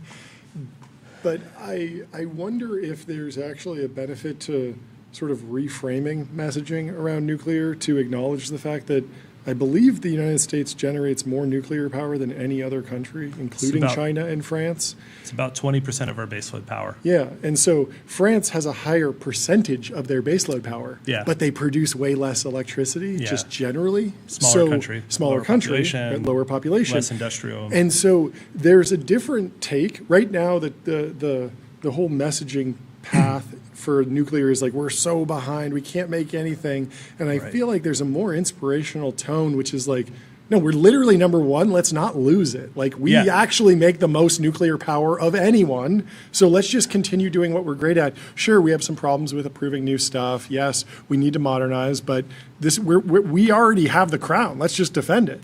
Well, that's again what I think is the beauty of this program that the DOE developed in response to the president's executive orders, the reactor pilot program, is on a very tight schedule. We just got to show the world, like, we can continue to do these things. And, I kind of retroactively look at it.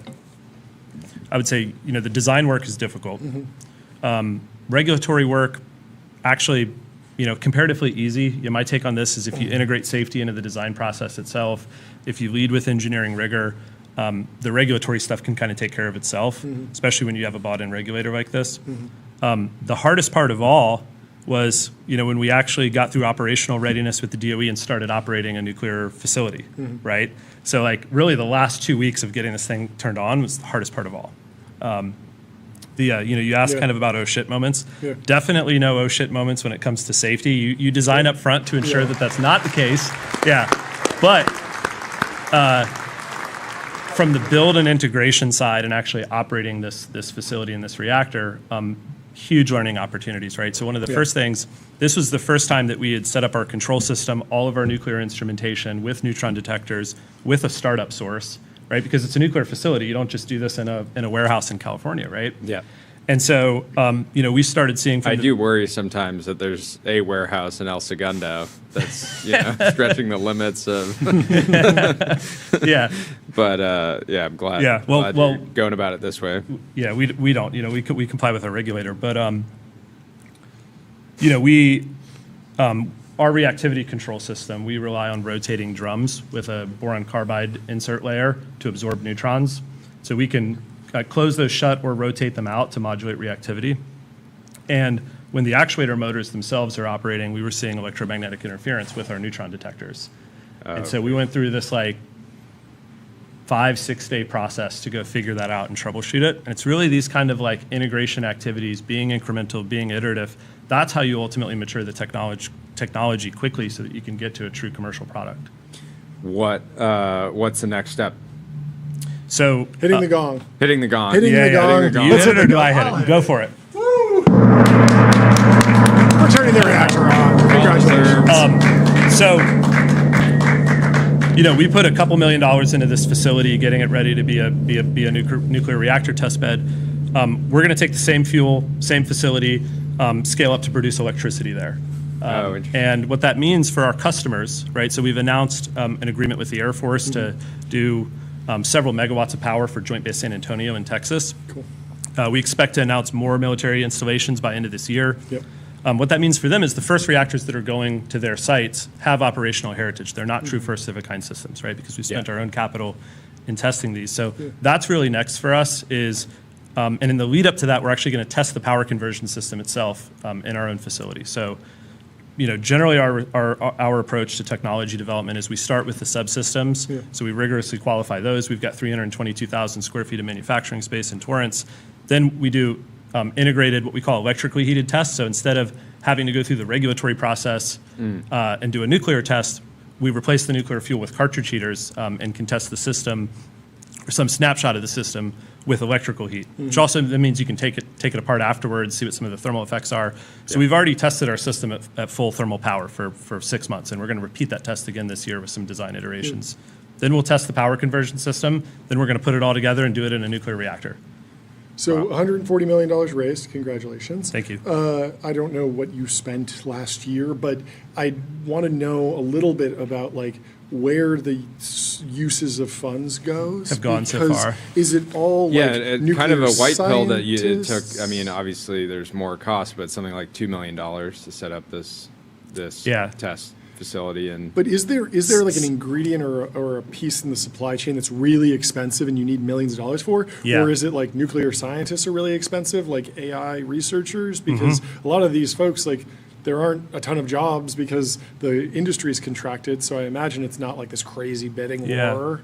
But what is the binding constraint on the financial side? Well, to me, that's another reason why these tests are so important because not only are we validating some of the reactor physics, but we just exercised our entire supply chain. And so we walked out of this test knowing, the lead times we were quoted, the costs we were quoted, tolerances, quality expectations. Does that actually match up with what we see in reality? Yep. In some cases, the answer is no, right? And we're going to iterate and improve on that. That informs some of the things that we're going to vertically integrate in-house versus areas where we're going to continue to double down with some of the same suppliers. Fuel is by far the most expensive thing in a microreactor, the total life cycle of the fuel itself. Yeah. But the other thing, a lot of people have talked about that. Are you spending millions of dollars on fuel? Yes. Really? Yeah, absolutely. So it is a significant cost. Got it. Yeah. Okay. That's really helpful. It's the largest single line item in the BOM of the reactor itself. Yeah. Not a big surprise, but not BOMB. BOM. BOM, bill of materials. Yeah. Nuclear energy. You gotta figure out the new term for that one. Yeah, I'll just no acronyms. I just say bill of materials. That'd be great. That'd be great. But I was like, the what now? The what now? What do you have a secret project going on? Yeah. So, but what I think you'd be surprised by that's also really expensive is all the nuclear instrumentation. So how do you count neutrons? So you need things that if you really break them down into their constituents are probably like $50,000 worth of hardware. But it's only made by one company, very expensive. And because we don't build a lot of reactors, you do it so infrequently, it ends up being just to keep the lights on, you have to charge a really high price, right? Sure. That makes a ton of sense. Those are things that you learn from these tests. What is this stuff really? I mean, a lot of times in these industries, pricing is proprietary, right? So you learn that from doing these things. And that informs where you go next. This for the first time, that I'm going to have to spend $1 million on this thing. Because you can't, it's got to be hard when you're pitching, too, to sort of forecast out, okay, what's everything going to cost? But if you hire the right people, I'm sure they have, ideas. We've been able to refine a lot of that at this point, and just from doing and testing. Now you know. Exactly. I mean, we know exactly what our fuel is going to cost. We know how long it takes to transport it. We know what our all of our nuclear instrumentation costs. Sure. And that's what really drives most of the cost of these systems at the end of the day. And also, I mean, there's I don't know, I can probably name 4 or 5 promising nuclear projects at the early stage. Obviously, there is some competition, but it feels like such a everyone can win market. Competing for infinite demand. Yeah, almost. Infinite demand, and then also that has the benefit of deeper in the supply chain. You can justify a company like General Matter because there's 3 startups that are growing and 5 scale-ups and 10 public companies or governments that might buy, and so all of a sudden you get another company deeper in the supply chain, creating more competition, creating more supply, and so more problems are getting solved. It's exciting. Why military bases? I'm going to guess that secure setting, strong willingness to pay for like a secondary source of power. You don't need to truck in all the diesel fuel. So, I mean, we believe, and this is, I think, obvious at this point, but this was really foundational to us back in 2023. The military is the best first customer for advanced nuclear. And so, I think first piece of evidence for that is the Army alone has a $2 billion budget for its Janus program to buy microreactors for military installations. That's money that's going to be committed to buy and deliver reactors between now and 2030. So huge market for data centers and hyperscalers, but what they're signaling is, they're willing to make small equity investments, MOUs, LOIs, but until this technology is mature and proven, they're not really spending the big dollars yet. Yep. Whereas the military is saying, we need this technology, we're going to invest alongside of venture-backed companies through programs like Janus and ANPI. Sorry for the acronyms, but that's the approach that they're taking. The other thing is regulatory expertise. So between the Navy and the Army, you have regulatory licensing authorities that already exist, and they're leveraging the DOE licensing pathway, alongside of the DOE in an interagency process. So this reactor that we just built, we had Army reactors regulators in the room for that every step of the way, getting to, in partnership with the Army, getting familiarity, getting familiarity with our design. They're going to take all of that back into their next licensing activities for their programs as they try to put this technology on their bases, right? We had naval reactors in the room. We had the NRC in the room. So the Navy's really the best place for a long time, for decades, if you want to be in nuclear engineering. Like some of the best people come out of there. So, I mean, the Navy builds multiple reactors a year. They've built 4.5 times the number of reactors as the entire civilian sector. And they operate a ton of them and in extreme conditions on aircraft carriers. Most extreme of all. And they never stagnated in the 70s the way that the civilian sector did in nuclear. It's crazy. So the last thing I would say is there's a mission capability need here with the military, right? So it's about resilient power. Over the last decade, more and more of, let's call it warfighting effects, are generated from assets that exist on our installations here inside of the U.S. So whether that's command and control, SATCOM, cyber warfare, our strategic deterrence, like our nuclear weapons assets, space superiority, how do you affect other people's assets in space? Much more of that is generated from here inside of the continental U.S. Yeah. And you contrast that with the old world of warfighting, where you just ship troops across the world and go invade other people's countries. And fuel. And at the same time, we've got adversaries that are capable of disrupting the civilian grid. And so how do we sustain these assets? How do we continue to operate them without access to a liquid fuel supply chain, without access to a commercial grid? Nuclear fission is the highest uptime, highest capacity factor form of energy we have that's available to us today.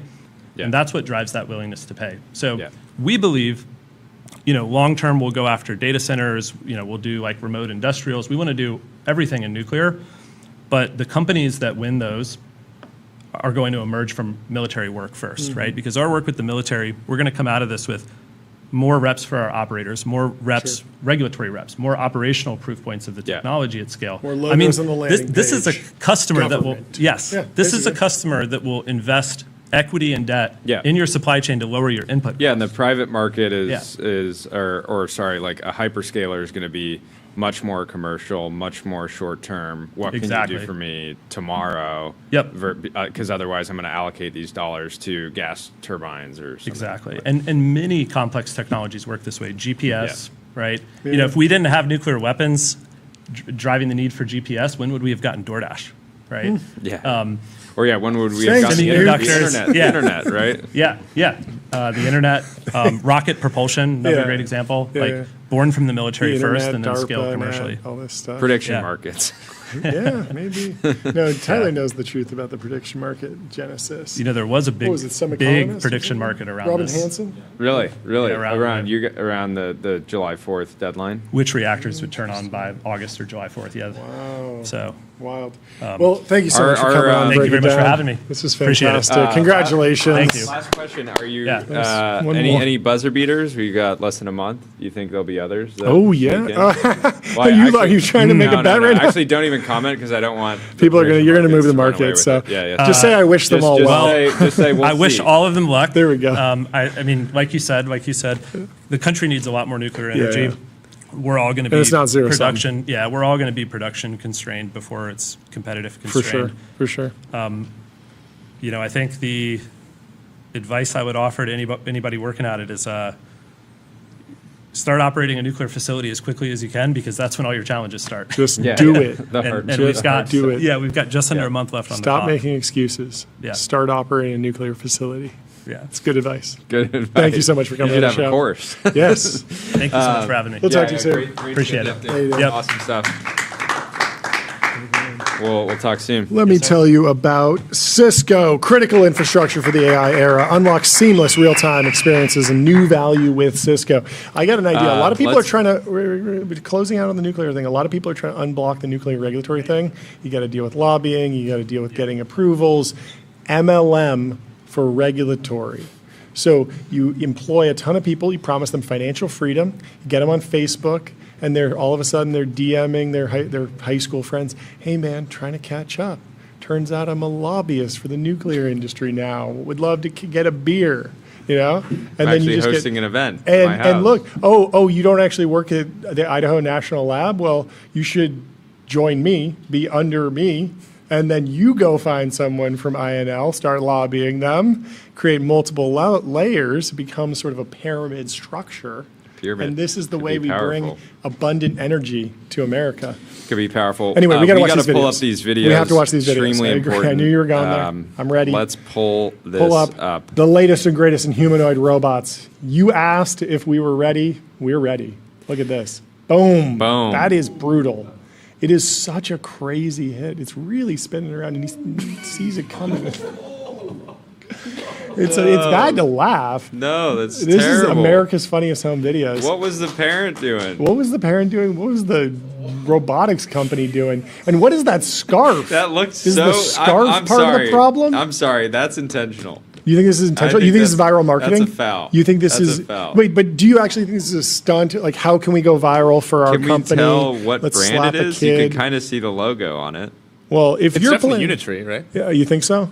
No, it's not definitely. There's This is it why. could be. This is why in America we keep the humanoid robots in the cages for cage matches for that robot fighting league that Tyler went to. Oh, that's a G1. Do we know if there was G1. a human pilot?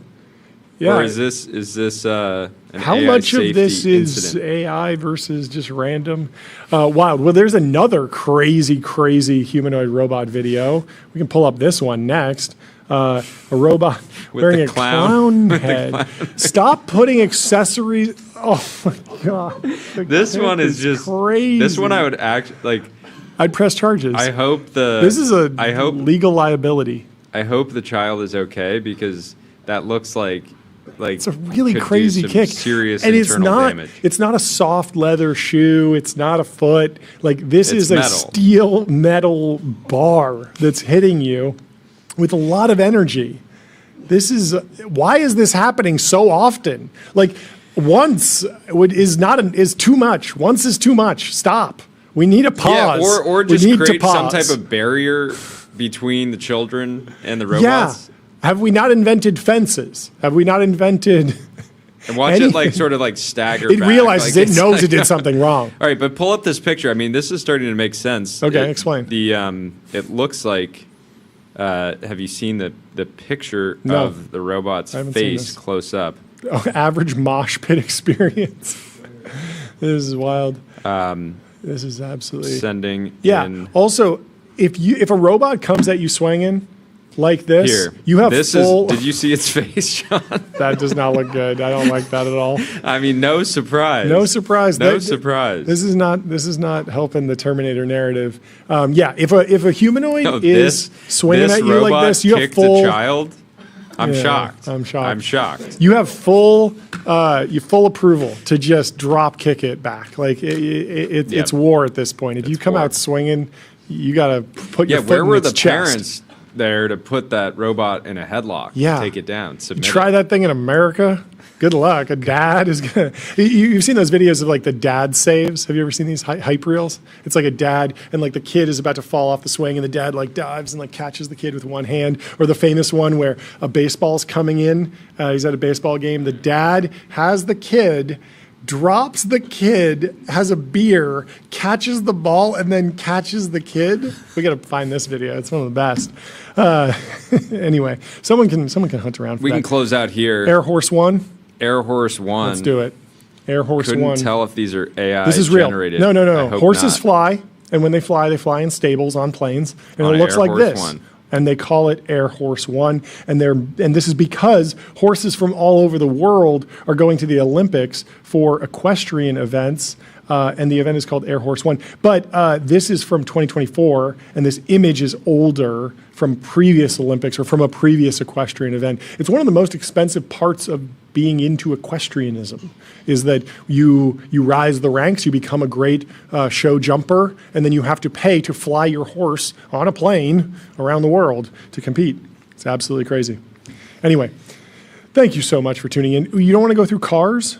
There's so much news in the car world. This is a crazy one. So both the Jaguar 00 and the Audi Nuvolari, which we talked about at Palantir AI PCon on Thursday, both of these cars were designed under the same design director, Massimo Fraschella.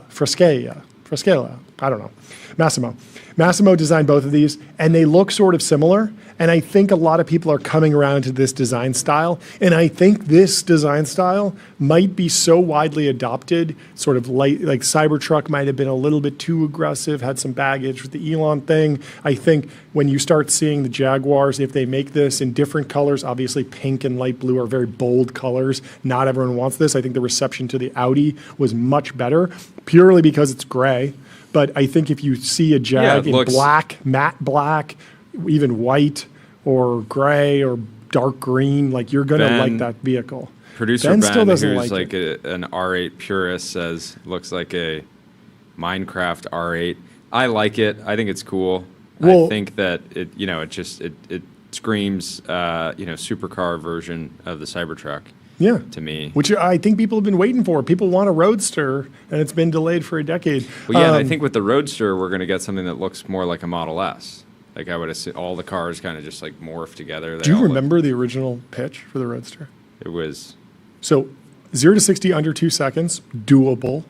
The price was crazy. Flying potentially, but the really crazy one is that the range was like 600 plus miles of range.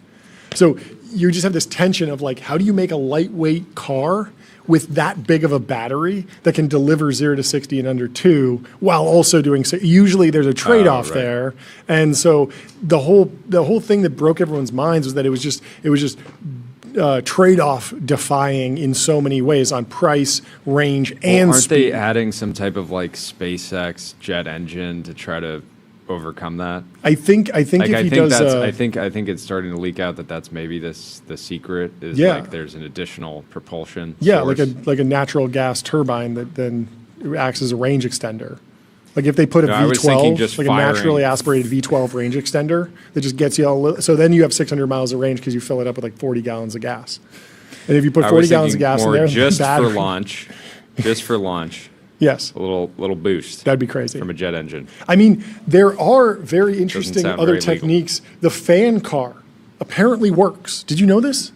So there are cars. That's the fan on the bottom? Fan on the bottom that creates more downforce. And I believe it's been tried a few times. It's very cumbersome to build, very expensive. But that technology was banned in F1.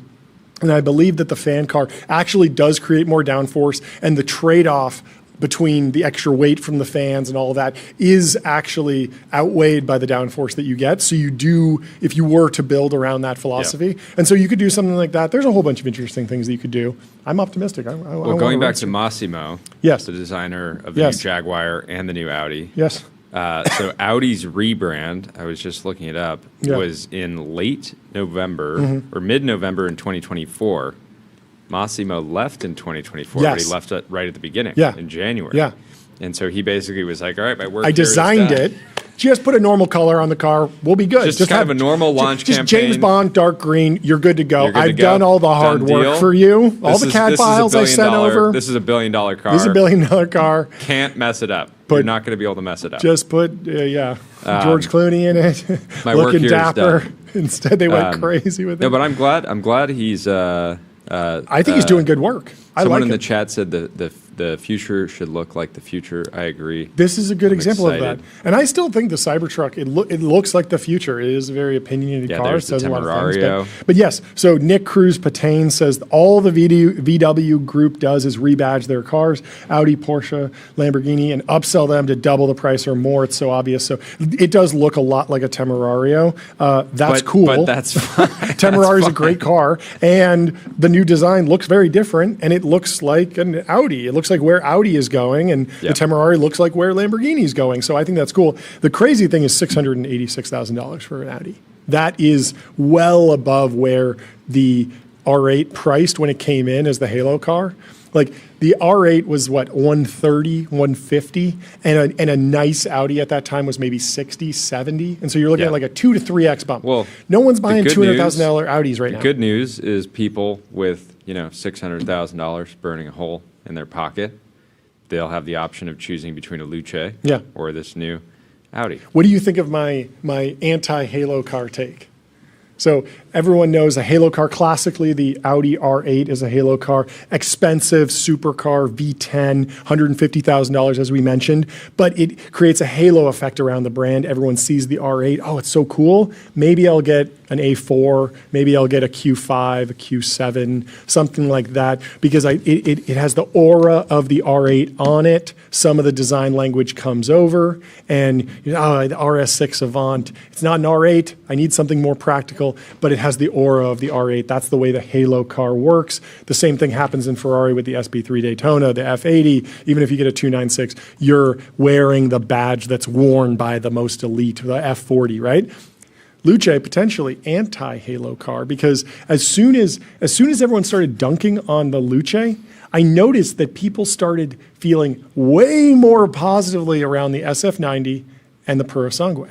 Which for a long time people have been saying the SF90 is too expensive, the price is dropping, I don't even like it, I can't tell the difference between it and a 296. Now people can. Now people have opinions. Same thing with the Purosangue. They shouldn't be doing an SUV at all. I don't care that it has a naturally aspirated V12. Now people are like, it has a V12, that's amazing. The Purosangue is a steal. This is a great. And so it feels like you could have this effect that by diversifying the portfolio, you wind up with way more people saying, I will get a Purosangue. I will get an SF90 because it is true. No one's complaining about SF90's hybrid system anymore because at least it's not full electric, right? This is the new meta, horn cars. You got Halo cars. Devil horn cars. Yeah, just horn cars. Put the horns on another car, and then you will sell the rest of the portfolio potentially. Everyone's projecting that like this is the way Ferrari is going to go, and it's going to be all Luces, and everyone's going to be buying Luces, and like I don't know how fast that can happen. I think there's going to be a lot of demand for the classic Ferraris for a long time. Anyway, anything else you want to talk about today? There's another. There's always more stuff to talk about. It is crazy. You can get a 2023 R8 has a V10 for $309,000. They're $300 now? No way. That's not right. This is I think this is a low mileage modern. Audi R8 prices range from $60K to $250. Yeah, but this is a low mileage V10 with a lot of options. I'm going with the beater. I'm going with the one with 3 accidents, no Carfax. 3 accidents, Florida owned, aftermarket wheels. Florida with 3 accidents is crazy. V8. Wrapped. Sign me up. I'm ready to spend $60K. Wrapped. Look, here we go. Used 2011 R8. $80,000, 32,000 miles, minor to moderate damage. Yes, it is currently damaged, but it's an $80,000 supercar. What's not to like? It has a 10-cylinder, so that's good. Well, I just thought it was notable because you owners. get top of the line spec from 2023 for $300 with a V10, or they now want $600. And I do think there's enough fans of the R8 from the past that I do think this car quickly trades probably at least $700, maybe beyond that. Yeah. Well, if you're a true fan, you'll go for the one with a little bit of damage because you don't care. Ooh, this is a crazy one. Okay, now we're just shopping for R8s. Anyway, Thank you for tuning in. Thank you for watching TBPN today. We'll see you tomorrow at 11 a.m. sharp. Give us 5 stars on Apple Podcasts and Spotify. Sign up for our newsletter, TBPN.com. Goodbye.